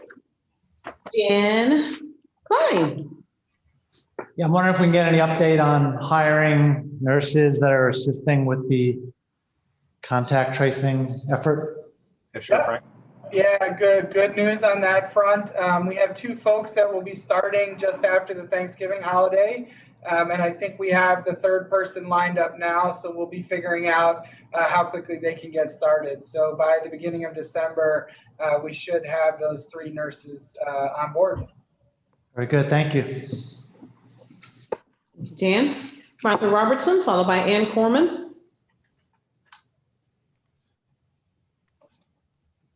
Jason, on the FEMA reimbursement, any idea if the state would pick up the 12.5%? That was one of the lines on your document. I haven't heard anything. I asked last time we spoke about it, and crickets on that end. Because we understand from Ryan Gregoire at NISAC that they are looking at spending some of their money down. So yeah, they are. My takeaway from speaking with Ryan as well is that it's going to be for their needs, not for ours. But we have not heard anything about that. Obviously, it would be great if we did. It'll extend our appropriation even further. But right now, I haven't heard anything. Okay, thank you. All right. Ann Corman? Thank you. I was wondering if we know what's driving as far as the COVID tests, the number up, because before we were looking at 300 and something, and now it's up over 800 and something. So that's more than double. Just have any idea? I think it's just an increase in testing and probably an increase in case awareness across the state and the country. But Frank, I don't know if you have anything to add to that. Yeah, there's a lot of components. I think the cases rising around us. There's still, quite a few folks that are live here, but may work outside of the county and have exposure points. We're seeing children related to return to school criteria coming through as well. And we're seeing symptomatic folks. I think, we're coming into the winter season and the weather is changing and we're closing our windows. So we're seeing folks that are symptomatic coming through as well. So it's kind of a combination of all of those things. If I had to tell you the biggest driver, I think it's because of all of the increase in cases, particularly around us, driving people to seek testing. Thank you. And I appreciate the information session that Deborah and Frank and Amy and Jason did for the community. I think the more information out, the better. And I've been seeing a number of people, a steady amount of people in the hospital. So my thoughts and prayers are with them and their family. Thank you. Thank you, Ann. Deborah, then Henry. Thank you, Madam Chair. I'm curious to know if somebody comes in for testing and they're having symptoms, given that it could be the flu, it could be COVID, it turns out that it's not COVID. Is that considered a medically necessary test, or do we have to pay for it? No, if they have symptoms, it is considered medically necessary, whether it turns out positive or not. Thank you. Nice and concise question, Deborah. Henry. Yes. Frank, do we know whether the people who are not tested for free are also going up? I'd have to look at the slide. It does have the total tested versus Tompkins County. So it is in that slide that Jason shared. Dominic's telling me he thinks it about doubled. Yeah. Yeah, we do know there are a lot of folks coming from surrounding areas to use the testing site here. Okay. I know Jason talked about this morning, but can you address the downtown testing facility again? Yes, we're working with Cuyahoga Health Systems. We're hopeful that by the end of the month, we'll have something operational. We're close and putting some of the finishing touches on getting that open and operational with them. So hopefully by the end of the month. And I heard that will be inside, that won't be outside? Correct. It will be an inside location. Is there a reason for that? Well, it's harder to do a large drive-through downtown. And so when we were trying to evaluate what made the most sense, setting up something indoors, not only for traffic and those kind of issues, but also the weather elements. It's going to be challenging at the mall this winter. So it made sense to look at an indoor location. Okay, thank you. Thank you. Shauna Black and Jason, if you don't mind, stop sharing your screen. I can't see folks. Shauna Black. Okay, thanks, Jason and Frank. I was wondering, can you walk us through if someone goes on the website and schedules an appointment, how is it determined if they are eligible for the county picking up their testing amount versus if they're not insured versus if they're insured? How are we actually tracking that, or how is Cuyahoga Med tracking that? Yeah, so when you register, there's a series of questions you have to answer that ultimately get to that final decision point on who the payer is. So you're asked if you have symptoms, it asks if you are a close contact, and then it moves into your insurance collection information, and then it also asks, it knows what your address is, obviously, because you're putting an address in, and that ultimately is what makes the determination. And then I believe Amy gets a spreadsheet from the hospital with the breakdowns each week. Okay, so people that are coming in from other counties are being billed directly from the hospital? Correct. If they don't have insurance and they don't meet criteria to fall under your program, they are being billed by the hospital. Okay, thank you. Thank you very much. Thank you for the report, as always. The only other thing I would add to the report, has nothing to do with this, is that if you haven't seen your NISAC publication yet, you should check it out on page 36, because there's an article by Dominic in the NISAC publication about the community testing. So I'll send it out in my updates tonight in case you haven't seen it yet, but it's in your inboxes if you get the publication. Dom did a great job with it. Did you say an article by Dominic or an article about Dominic? By Dominic about the community testing. Oh, cool. I'd love to see that. That's wonderful. I'll send it out to everybody with the updates tonight. All right, Tompkins County, check us out. Go ahead with your best of Dominic. And us all up on the map. Okay. Anything else from you, Jason? No? Nope, I'm good. Thank you. Jonathan, anything from you? No. All right. Rick, Finance Director. Hello, good evening. Evening. I'm going to share a screen with you. Are you seeing it? Yes, sir. Very good. We have 3 items tonight to share with you on the Finance Director's report. I sent you an email with these attachments, but I also have it here on the screen for you. The first section is a short report on our casino revenues. As you know, we stopped receiving casino revenues for the second quarter of this year. And surprisingly, we got a check just recently for both casinos that adds up to $82,681 for the third quarter.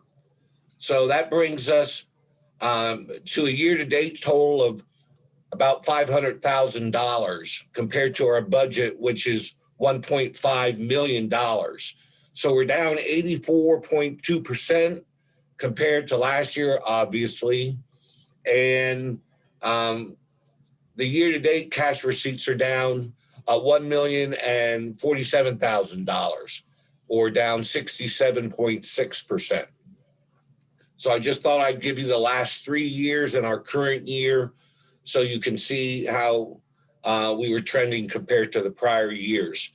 Again, our operating budget for this year for casino revenue was a little over 1.5 million.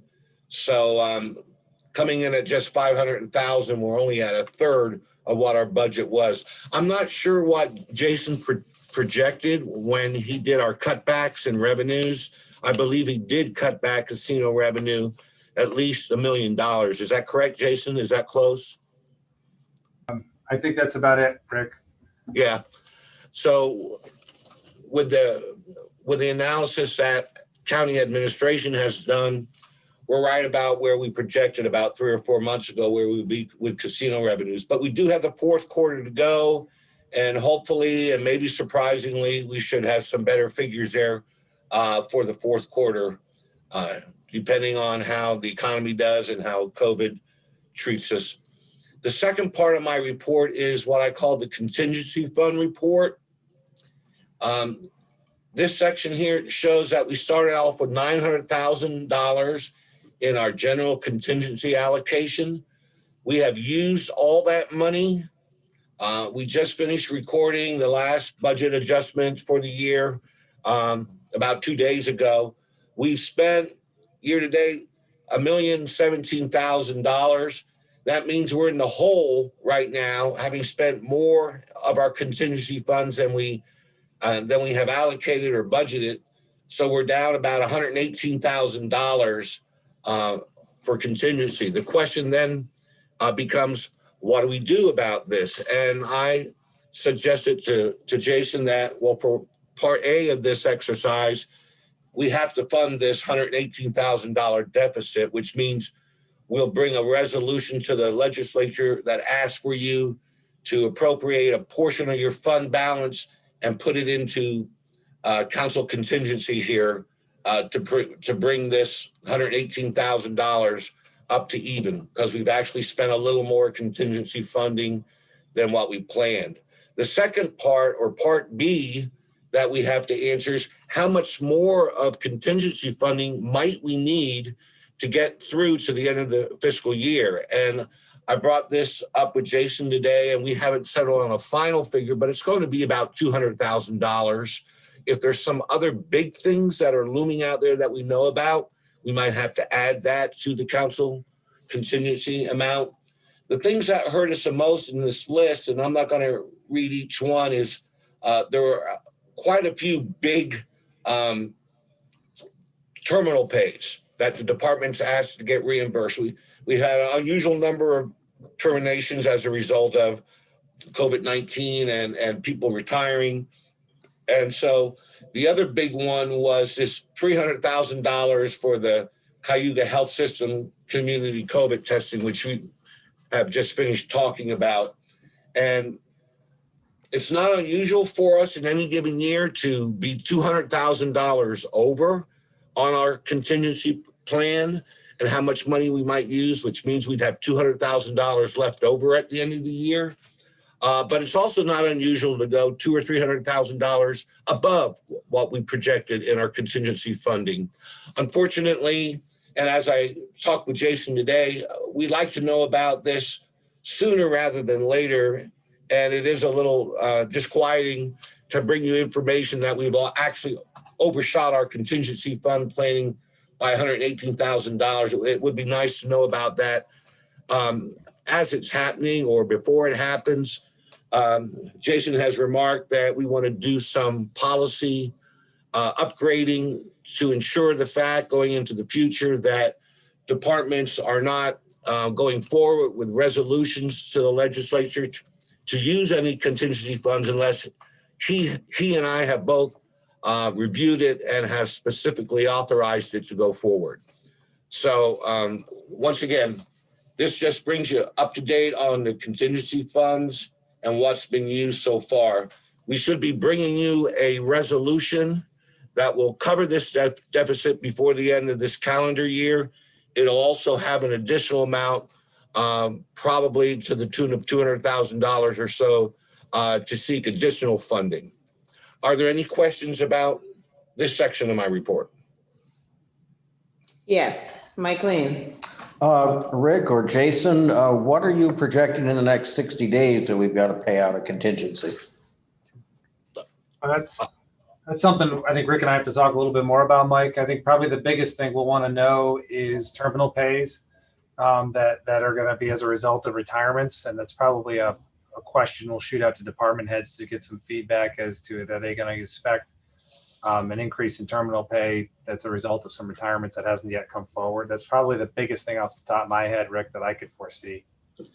Yeah, if you look back in years where we've used a lot of contingency fund in the last 2 or 3 months, we also keep using the contingency fund to help balance budgets well into January of the new year, because a lot of times bills are paid at the very end of the year and we don't know something is going to run a department's budget way out of whack until sometimes mid or even the end of January. So frequently in the past, you have seen money being asked for out of the contingency fund well into January, sometimes even February of the new year. But my estimate at this time, barring any really big items that I don't know about, we usually spend about $100,000 to $150,000 in those last 2 months of the year. All right. Anything else on the contingency fund? I don't know if it's contingency fund, but I have hands up. So Deborah, Martha, Henry. Yeah, thank you, Rick. I'm trying to figure out, we've been hearing all year from you and Jason that we're going to have to use megabucks out of our general fund or fund balance to make up for our operating deficit this year. So is this couple $100,000? I mean, that's just a piece of that, isn't it? Why are you so distressed that we shot the contingency fund? Well, okay, there's two parts of why you could run into a deficit at the end of the year. There's revenues that come in short. There's expenditures which come in over. This piece of the pie just addresses those departments that expenditure budgets run over. So contingency fund is supposed to take care of unforeseen expenditure items that might hit their budget that were either unanticipated or under budgeted for one reason or another. So that's just one half of the pie, looking at the expenditure side. When revenues come in short, such as state revenues coming in short or sales tax coming in, that doesn't have anything to do with your contingency fund, because that's only for expenditure related items. When you have revenues coming short, it directly hits your fund balance. So if we have, for example, $40 million budgeted in sales tax and we only get 30 million, that means your revenues fell short by $10 million, and the impact of that $10 million deficit hits fund balance directly. But in the long run, it's all coming out of fund balance. True. Okay. So when you see this resolution coming forward at the end of the year, giving some more money into the contingency fund, the other side of that budget adjustment will be a reduction of general fund balance. Thank you. You're welcome. Thank you, Deborah. Thanks, Rick. Martha? Yeah, thanks, Rick. I mean, a couple of things are really COVID related. The 300,000 for testing, the Rionics, 55,000. And if you're seeing more terminal pays than usual, I mean, that's money that we expect to spend. It's just not usually clustered into, one chunk, 1 year. Because we did an early retirement program, we had a bunch all at once, right? So that, like, this isn't scary stuff. It's all related. It's pretty normal. Whenever you see something marked terminal pay or disability pay, those are pretty normal things that we see each and every year. You just might see a few more in this particular fiscal year than in the usual fiscal year. Yeah, I mean, the two outliers are your STEP program expansion and your COVID testing. I mean, without those, you would be just about 500, you'd have 475 more back in there. I mean, those are really outliers, and they're big outliers, meaning you normally wouldn't, even if you had an outlier in a year, you normally wouldn't have anything that big. I guess it's just concerning that we've hit that mark. You don't ever want to exceed your contingency. I think it's explainable and it's understandable because we've invested in the STEP program, we invested in community testing, all understandable. Obviously, we just don't ever want to exceed our contingency if we don't have to. The measures that Rick and I talked about are just ensuring that we're having folks, a lot of times we don't see the contingency requests till they're on the committee agenda. And I think that needs to go through us to make sure we're aware of it. The second piece I talked to Rick about doing is also on the resolution that you approve, is actually posting what the remaining balance in the contingent fund will be. And I think that will just help keep everything in check from that perspective, so that we're all up to date. Is all right, well, when we do this, we know we have 750,000 left or we have 50,000 left. I think that's probably just an easy thing we can make to ensure that everybody, the full disclosure about where we are in the use of the allocation of the contingency fund. So, can you remind me? Does that 175 from STEP, is that in our target for 2021? No, that was one time. That was not a target increase. Okay, and then sheriff's replacement pay, 7 employees. I remember that coming through, but that seems like what's replacement pay? Replacement, I believe that's folks on 207C disability. and I think one or two of them have since received a retirement disability, but generally I think the county is accustomed to replenishing the individual budget lines with disability payments in those instances. So I Right, think just, okay. two on patrol and maybe 3 or 4 corrections. But we've done a fairly good job of moving those folks along. It's just, it adds up. Right. Okay, thanks very much. All right, Henry. Thanks, Yeah. Martha. Yes, Jason, if the state does not pay or reimburses entirely for Code Blue, would that come out of this fund too? If the state does not reimburse fully for Code Blue, probably not. It would probably be a revenue shortfall because the way Code Blue works, that specific program, is we expend the funding and then submit for reimbursement. And my guess is you would only get X back. You wouldn't get the whole thing back. So that would be what we would call a receivable short. Actually, it would be a receivable shortfall. But yeah, so it would be around the revenue side of things. Which is a unique challenge I don't think we've had as much in the past, Rick, where when we invoice for revenue and we don't get the full amount, it creates an interesting accounting challenge on our end, but that's an internal issue. Right. And also, does this information make you want to raise the contingent fund for the next year's budget?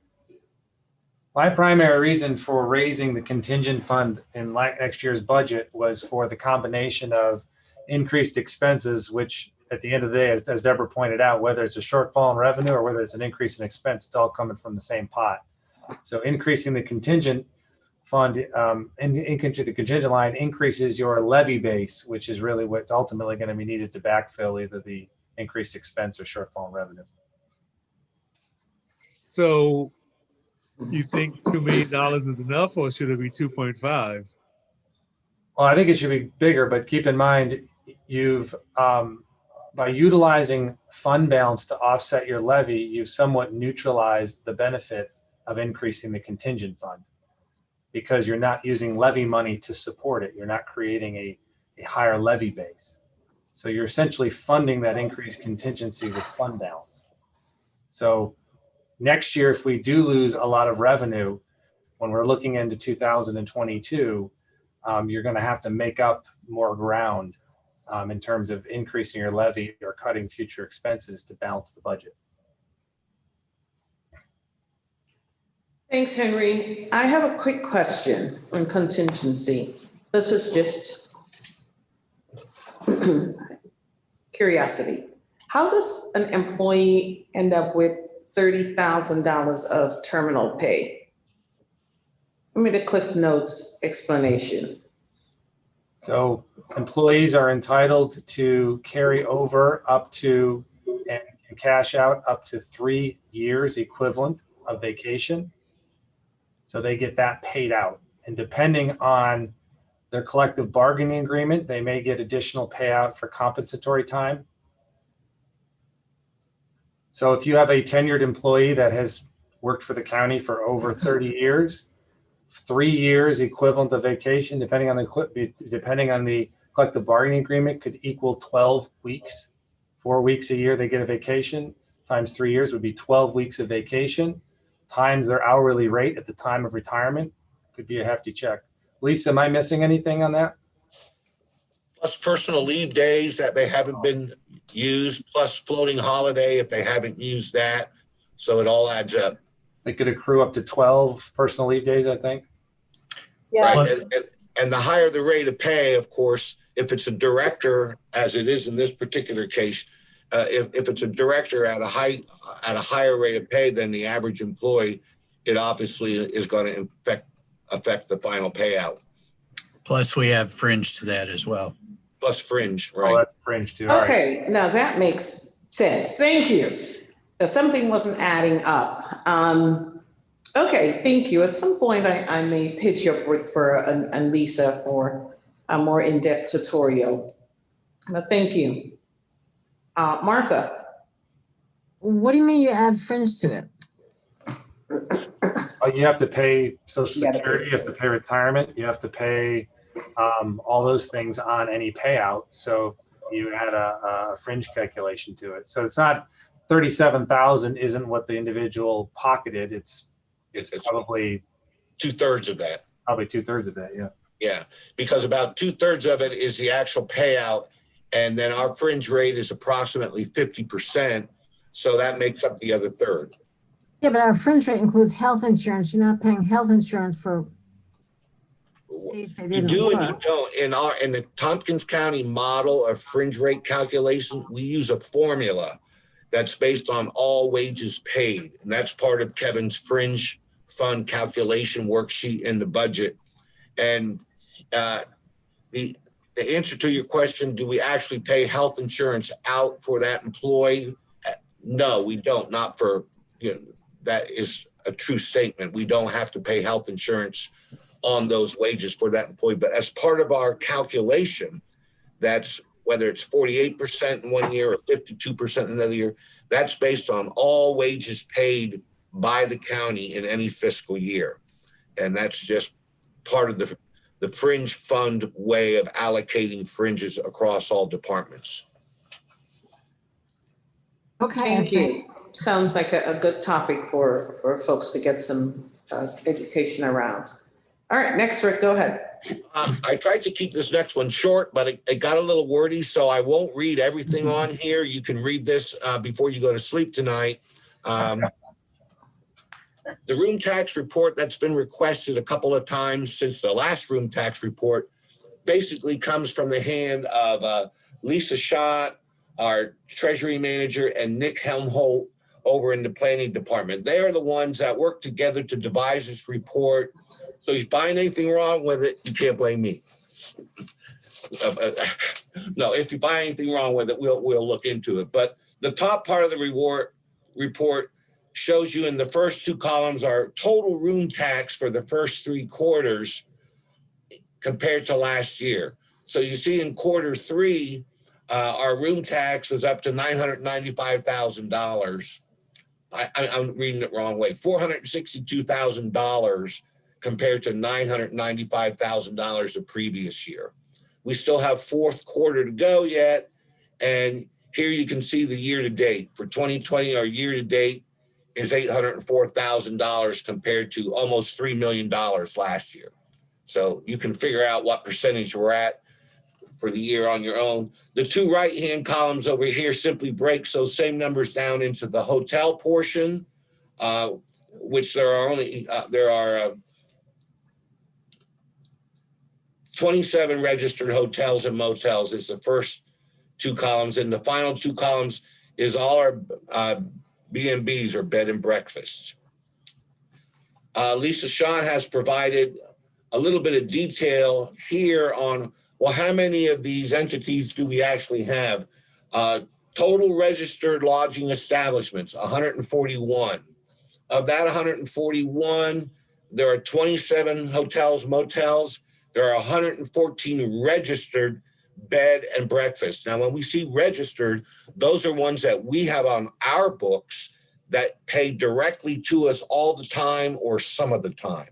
There are a whole bunch more that pay us through Airbnb, and they're not part of our books as far as knowing who's sending us money. But this is how many that we receive directly from. Delinquent hotels and motels. This is a question that comes up from Henry and people on the planning board and some of the people that are following the planning side of the tourism dollars and things like that.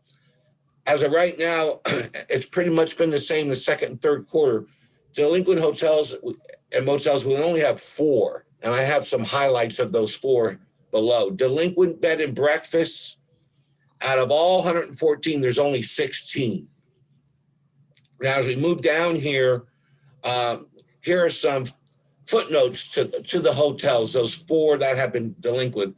All hotels except 3 are current in their room tax returns and payments. 2 hotels are the same ones that have been late in previous years and have nothing to do with coronavirus. The 3rd hotel sent in the return but no payment, and the payment's expected to arrive sometime this month in November. And then it gives a few more stats here on the breakdown of those 3 or 4 delinquent hotels. Bed and breakfasts are highlighted down here. There were 3 that were late sending in their third quarter return and their third quarter payment, and there were 13 that haven't sent in the returns for the entire year. Treasury staff's reaching out to all 13 of those, and they do that by email and telephone. We've communicated some of this information on delinquent hotels because Josh Friedman and Kelly Cartmill, the Strategic Tourism Planning Board, or STP, have been sending us emails asking or complaining about the delinquent hotel tax returns and what are we doing about it. We did some research and we communicated back through Nick Helmholt how we were making significant progress in reining in the delinquent hotel tax payments. As you can see, there were only 4 delinquent hotels in this last quarter, and 2 of these 4 had significant payment delay issues even before coronavirus or COVID. You can see here that the third quarter, the finance department collected $165,185 in room tax revenue from properties which had been delinquent earlier in this fiscal year. To put it into perspective, approximately 19% of the total room tax collected through the third quarter, and it's double the amount of late room taxes collected in 2019. So we're catching up on a lot of the delinquencies. The only other thing I haven't addressed in this report is a question about what do we do when they're late. We're doing the same thing in the third quarter and the fourth quarter, what we did in the second quarter. We're writing a letter that my staff and Jonathan at the county attorney's office sends to these delinquent taxpayers. That first letter usually gets their attention and it usually gets them to pay. There's only been, like you can see from this report, only a couple that haven't responded to that letter. After that, they get a second letter that's a little bit stricter and a little bit more formal. And, you know, that again, pretty much gets them to pay. I still think that there's a lot of apprehension with the hotel taxpayers in that some of them are still not running a very vibrant business, and some of them are hardly open at all. And it's really hard to squeeze them in this economic crisis. And even though there's a lot of pressure upon all taxpayers to pay their taxes, and of course these taxpayers must pay their taxes too, we found that if we're willing to work with them and they're willing to work with us, most of them will finally come and make up the money that they owe us. So I hope you will read this in its entirety and fully to get an understanding. It's a lot more work for our staff this year than in previous years because we have to reach out and be more communicative with the hotel taxpayers than ever before. And it does take a lot of time and a lot of effort. So I'll answer any questions that you might have on this particular topic. Thank you very much, Rick. Thank you for the report. Mike Lane. Something that we've talked about before, but I would certainly like to see us in some way require the taxpayers in this situation to segregate the tax once they received it into an escrow account rather than to use it for their operating expenses and just pay it as a lump sum. I don't know whether any place else out there does that kind of thing, whether it would take state legislation, whether it makes any sense or not, but it's come up in discussion over the years several times with the delinquencies because they collect the money and they have it, but they're spending it on something else. Thanks, Mike. Good thought. Anything else, Rick? All right. Thank you very much, Rick. Much appreciate the full report. Thank you. I'll let you stop sharing your screen so I can see the lovely faces of all the other legislators. It is now 7:45. We're going to take a quick break. How do I stop sharing here, Drew? Because we haven't had a chance. So while Rick is doing that, how about we Keeps going away. How about we take a 10-minute break and actually, why don't we just be back here at 8 o'clock? You got rid. Never get out of I didn't do anything. And then we're going to get through the Your agenda. audio's on.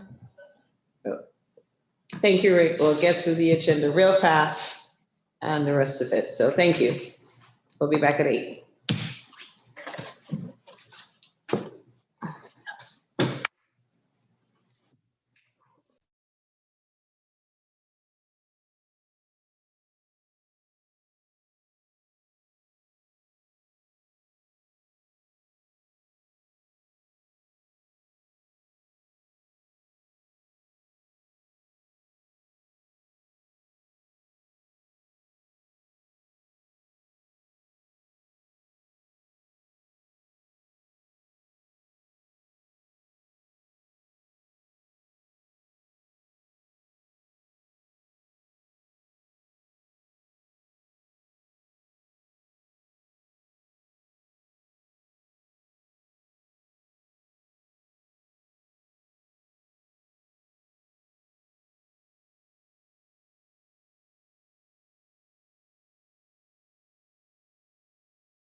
righty, are we back?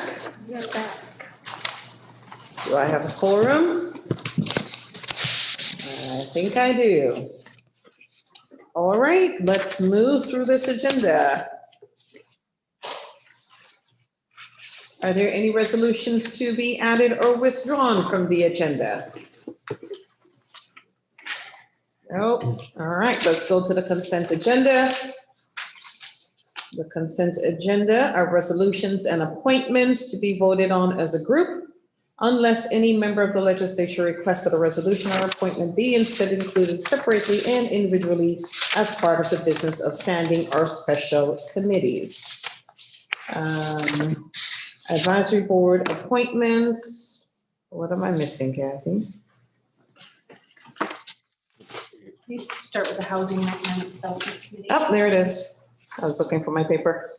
Advisory board appointments, Housing and Economic Development Committee, Strategic Tourism Planning Board, Wendy Cobbler, Ithaca College Representative, term expires December 31 of 2021.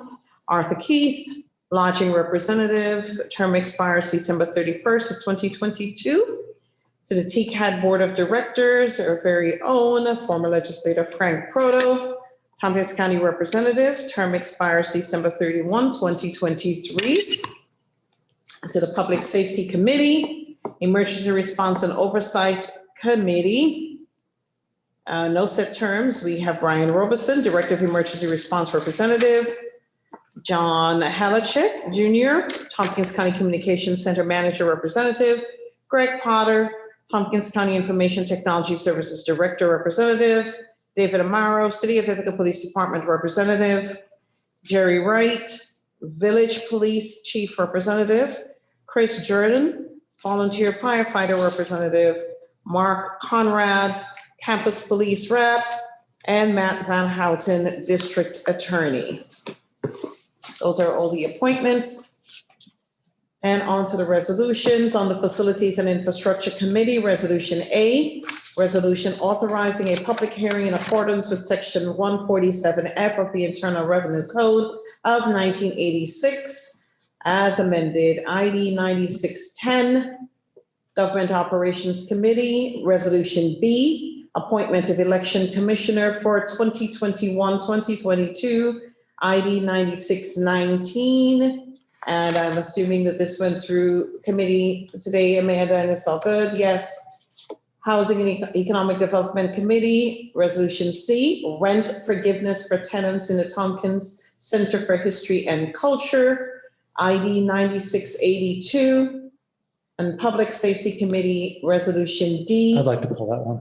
Pulled by Dan Klein. May I have someone move the consent agenda and appointments? Moved by Anna Callis, seconded by Shauna Black. All in favor of the consent agenda. Vote. Martha Robertson, Yes. Mike Sigler, Yes. Shauna Black, Yes. Amanda Champion, Yes. Deborah Dawson, Yes. Henry Grandison, Yes. Rich John, Yes. Anna Kellis, Yes. Dan Klein, Yes. Ann Corman, Yes. Mike Lane, Yes. Dave McKenna, Yes. Glenn Maury, Yes. Leslie McBean Claiborne. Yes. 14 ayes, 0 noes. Thank you very much, and thank you for letting us hear your beautiful voices in the roll call vote. Moving on to standing and special committee reports.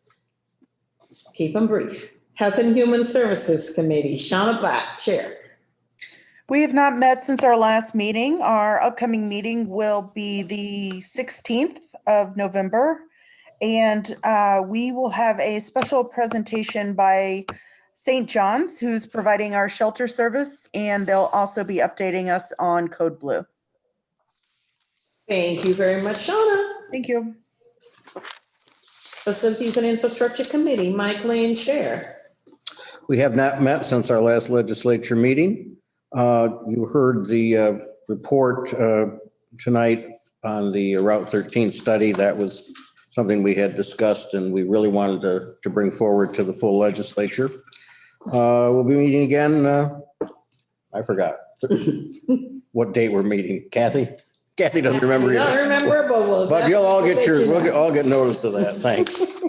Couple weeks. November 19th, Thank you, Dan. Rescued by Dan Klein, November 19th. At what time, Dan? 9 o'clock. 9 a.m.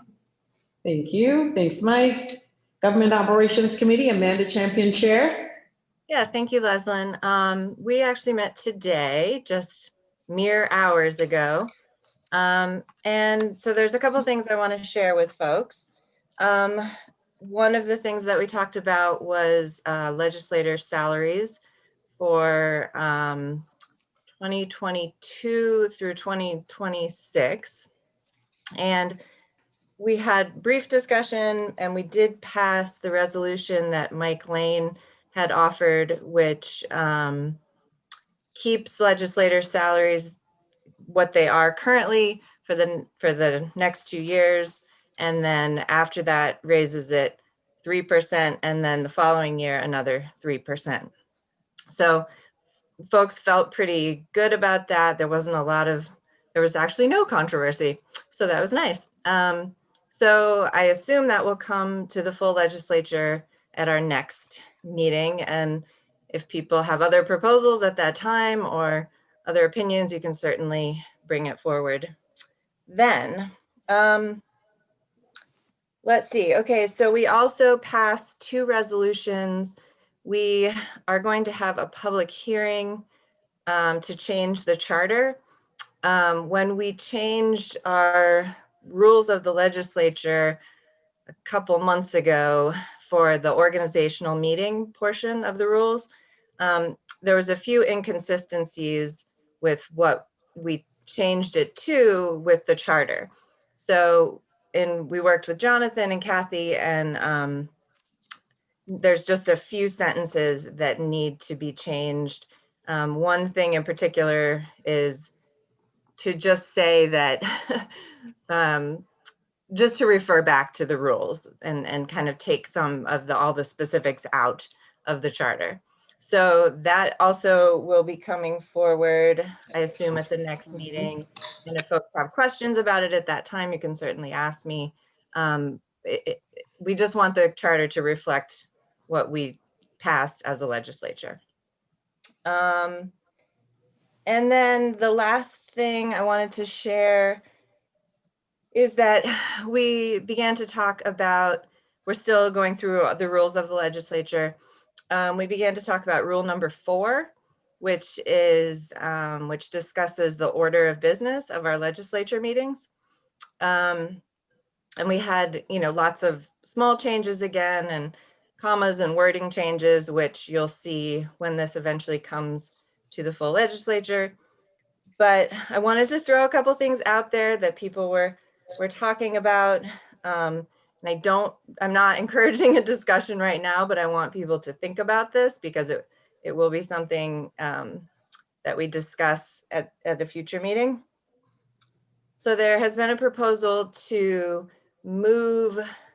reorder the business a little bit and move legislator privilege of the floor and reports from county administrator, county attorney, and director of finance to the end of the meeting. This was not agreed on by all of GO by any means. It was put forward by a couple of folks, and with the thinking that, we reorder the agenda. The chair often reorders the agenda anyway, and these are some things that, we often tend to do at the end because we want to get resolutions and staff items out of the way so the staff can go home. So it's a proposal. There will be lots of opinions about it. We had plenty of those opinions already today, but I just want to give everyone a heads up that that's something to think about. We didn't pass any resolution today on this in GO. We will hopefully be doing that at the next meeting. And then again, eventually it will come to the full legislature.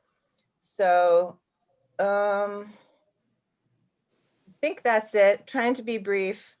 I'm happy to take questions, but again, I wasn't encouraging a discussion about those items right now.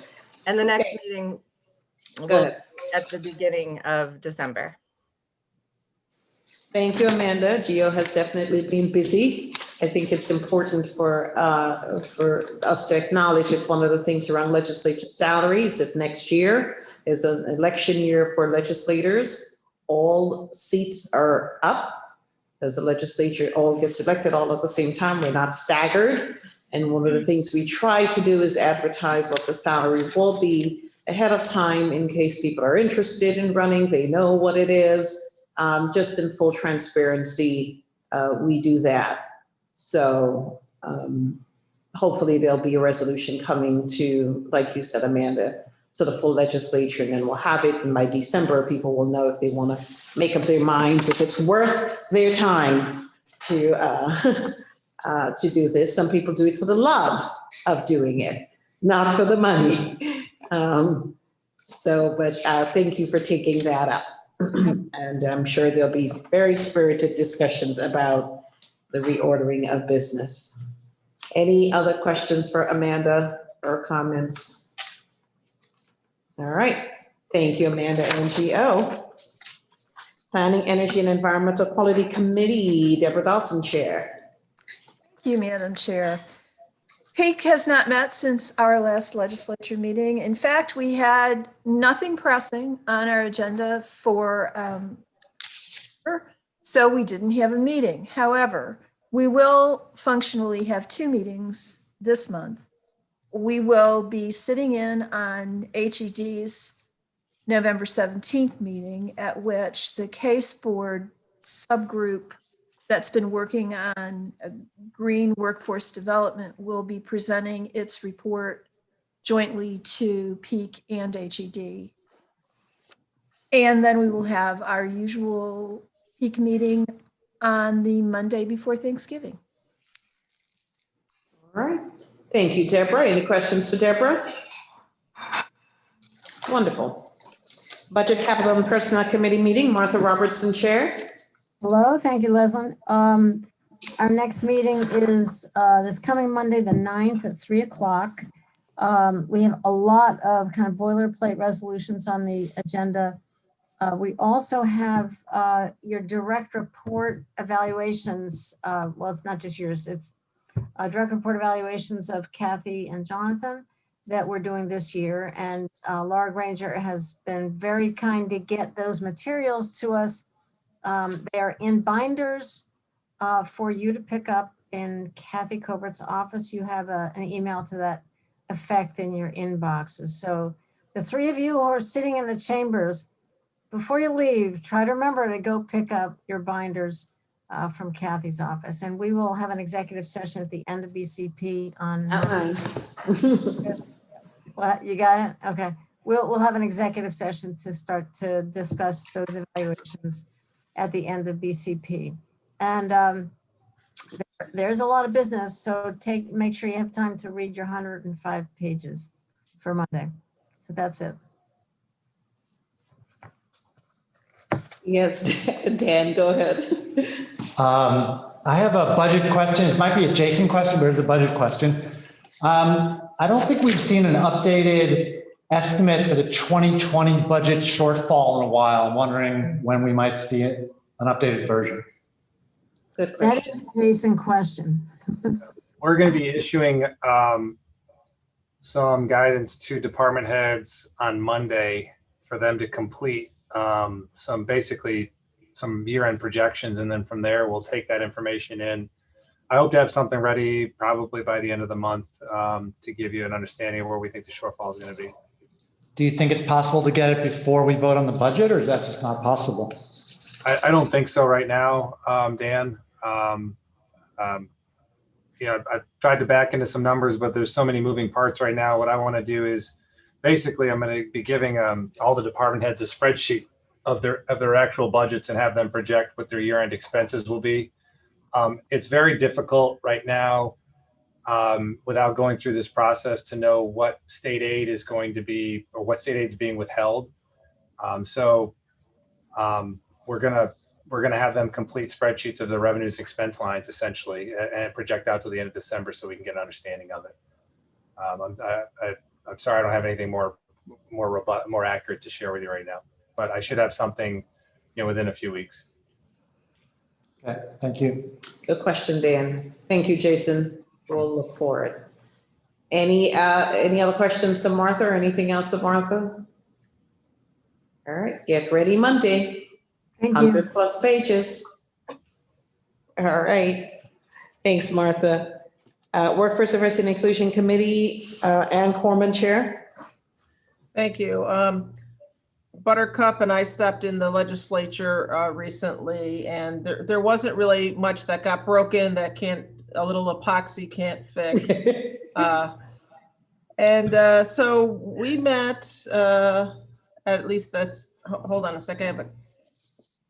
Okay, Buttercup issue. So Workforce Diversity and Inclusion Committee, we met on October 28th, and we discussed the proclamation that you heard Leslyn read, and I was very glad that Sachem Sam George could attend today. And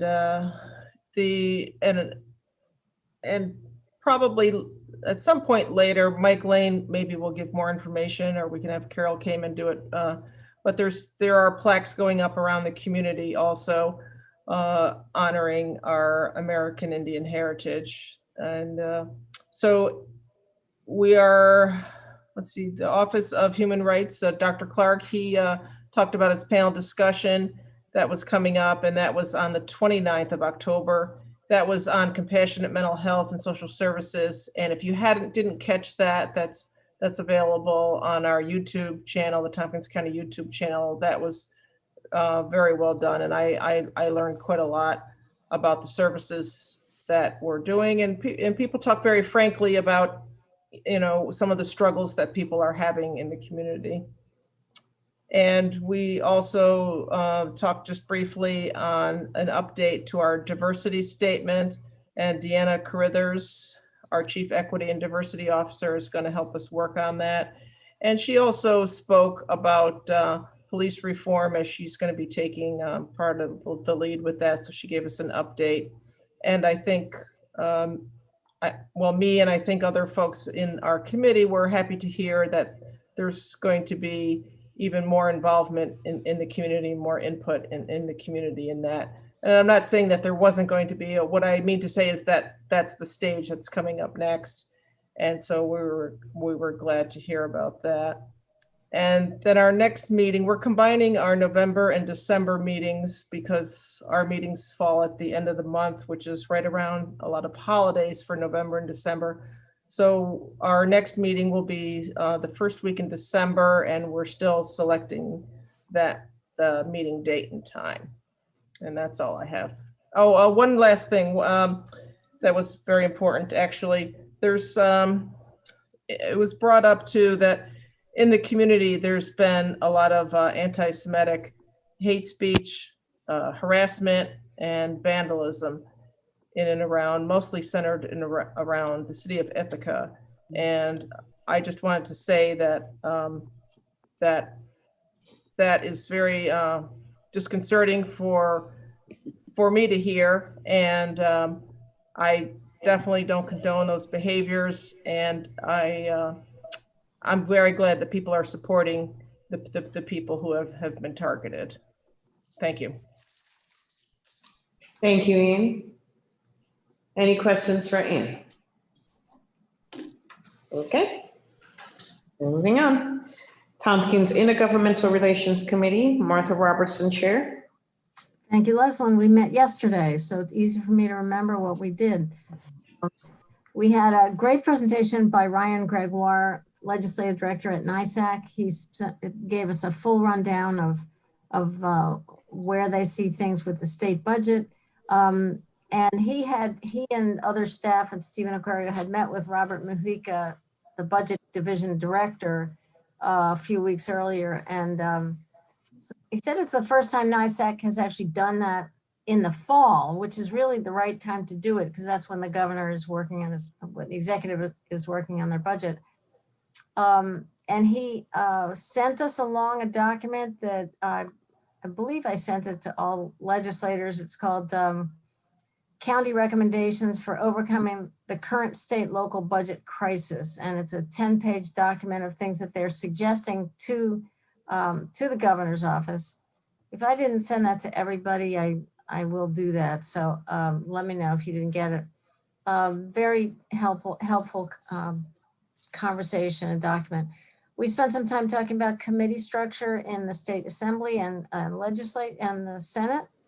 And Deborah suggested that all of us take on one committee and sort of dive into like what kind of work do they do, who's their chair, and think about what issues we might want to really try to push with that committee. So I think we're going to try to work towards a strategy for January and February, whether this committee continues or not.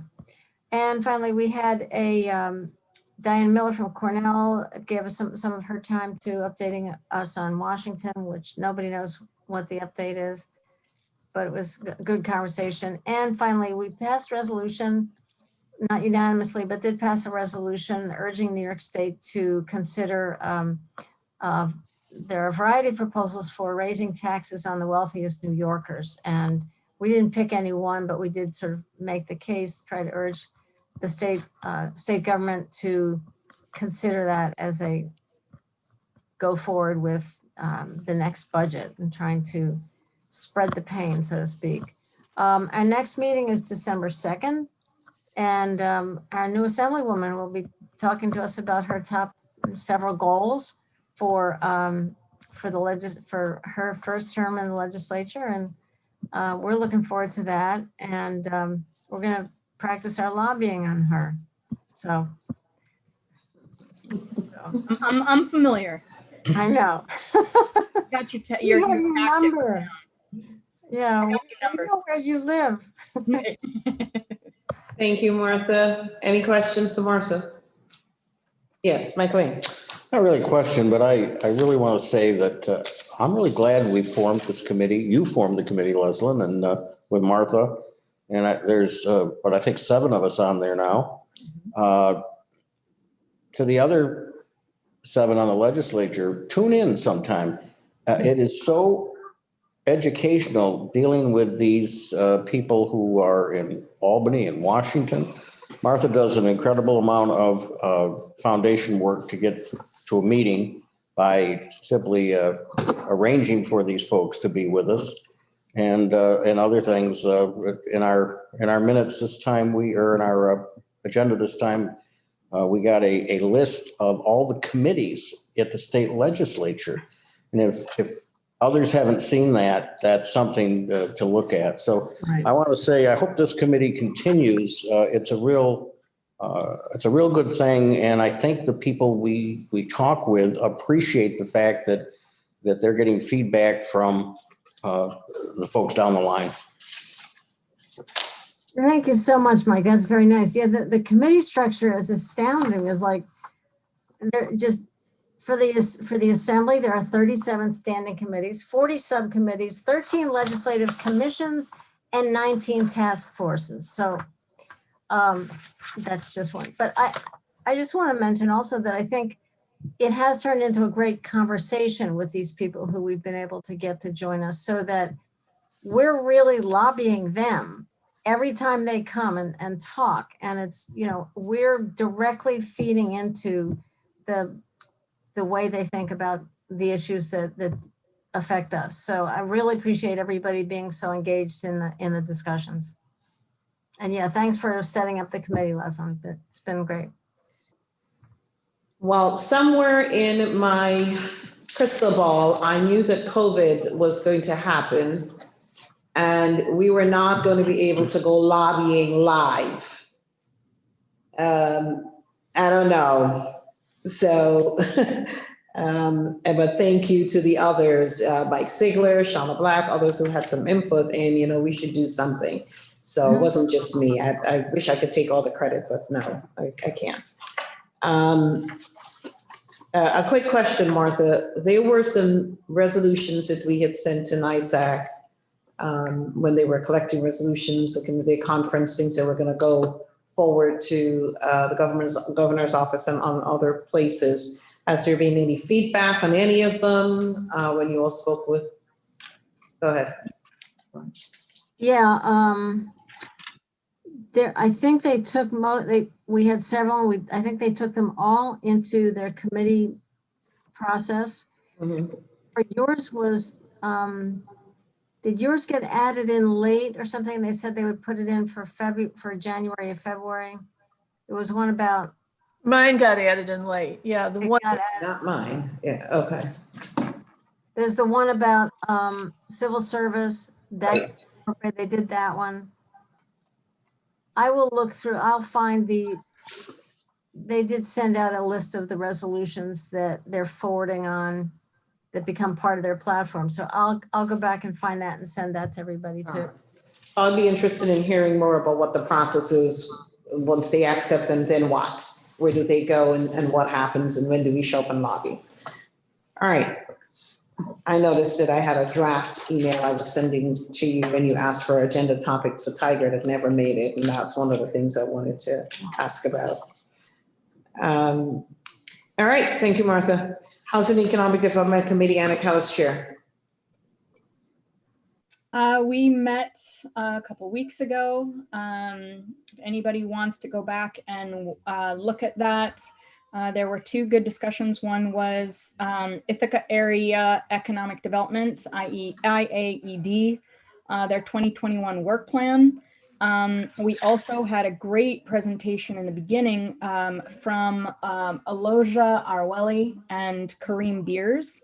They have been working on the Energy Warriors program at Cornell Cooperative Extension, and that is a program that will be partnering with the Reuse Center, and that is a program that we have funded in this year's budget. So people might want to check out that conversation that happened in the beginning.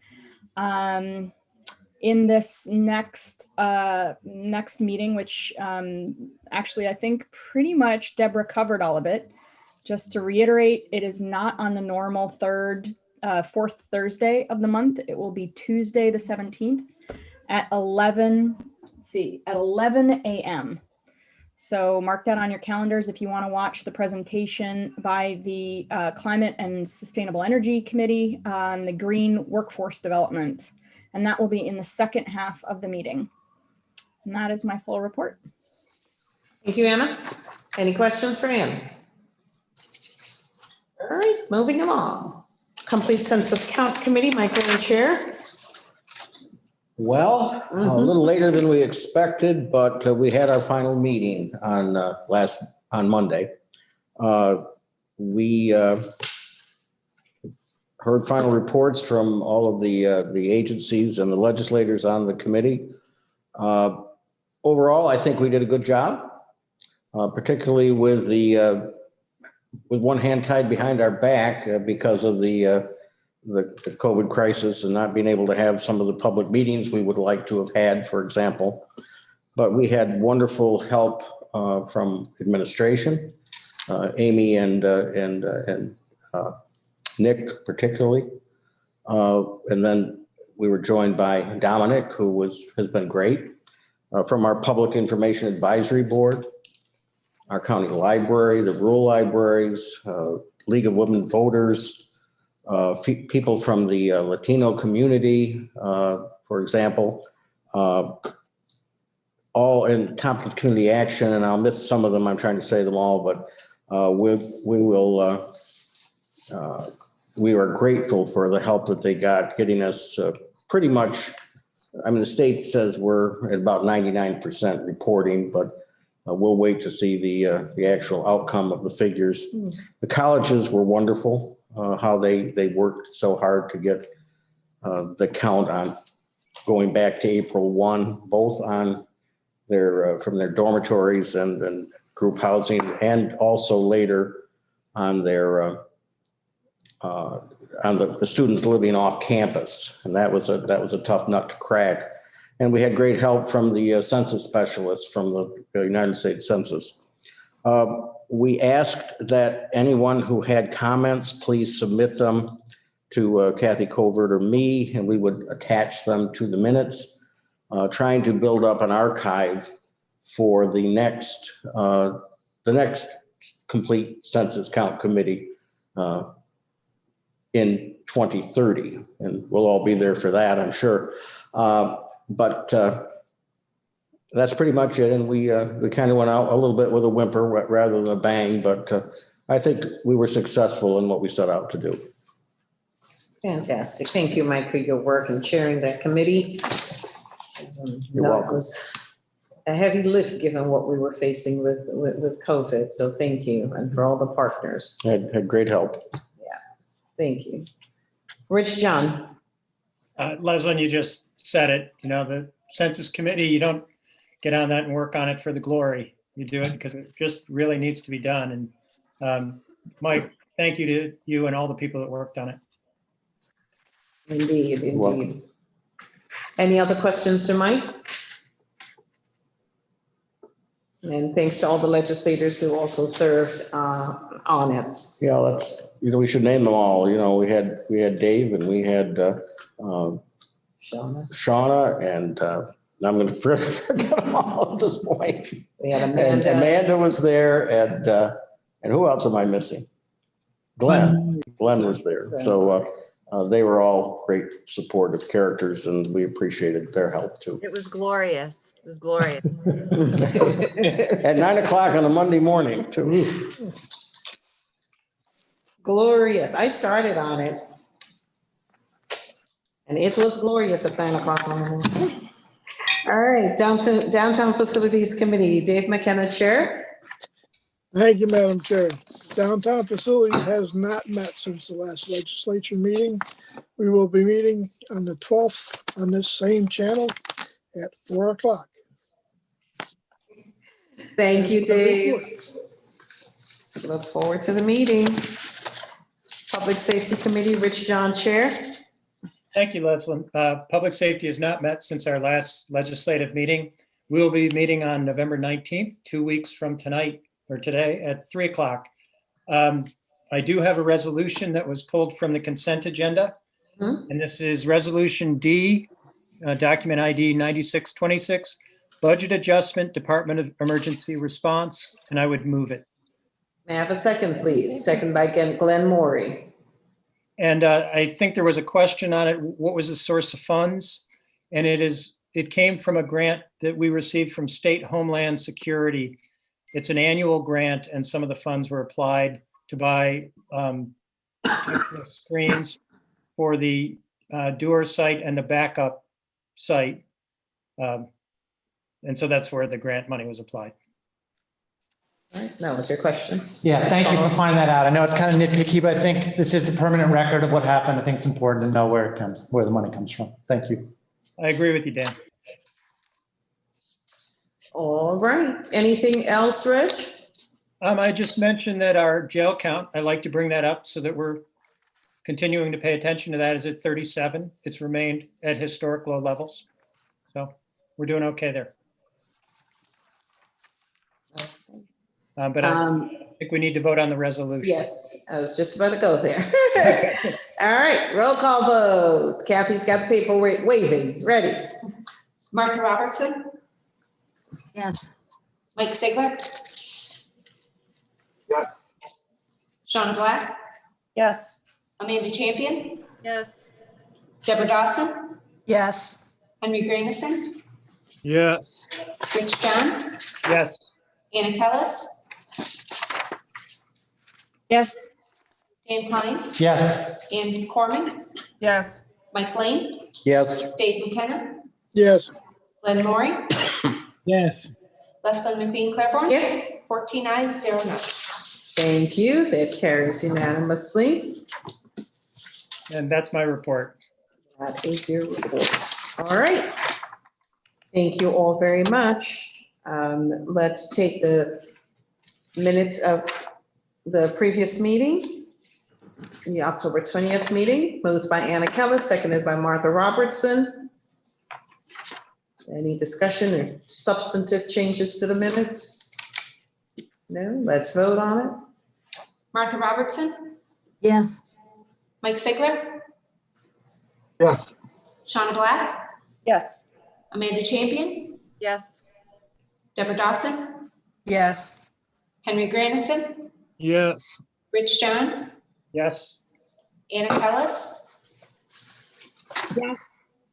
Dan Klein, Yes. Ann Corman, Yes. Mike Lane, Yes. Dave McKenna, Yes. Glenn Maury, Yes. Leslie McBean Claiborne. Yes. 14 ayes, 0 noes. Minutes carries. Is there any unfinished business? All right, now I need a motion to go into executive session. Moved by Deb Dawson, seconded by Anna Kellis. And we're going into executive session for the purposes of discussing real estate negotiations as well as a personal matter that relates to a particular person. All in favor of going into executive session? Kathy's going to call the roll. Martha Robertson, Yes. Mike Sigler, Yes. Shauna Black, Yes. Amanda Champion, Yes. Deborah Dawson, Yes. Henry Grandison, Yes. Rich John, Yes. Anna Kellis, Yes. Dan Klein, Yes. Ann Corman, Yes. Mike Lane, Yes. Dave McKenna, Yes. Glenn Maury, Yes. Leslie McBean Claiborne. Yes. 14 ayes, 0 noes. The executive session has been called. It is not our intention to take any action. When we come out of executive session, we will just be adjourning at that point. Thank you very much. Please give us a moment to shut down all the things we need to shut down, the recording devices and so on, and we'll resume shortly.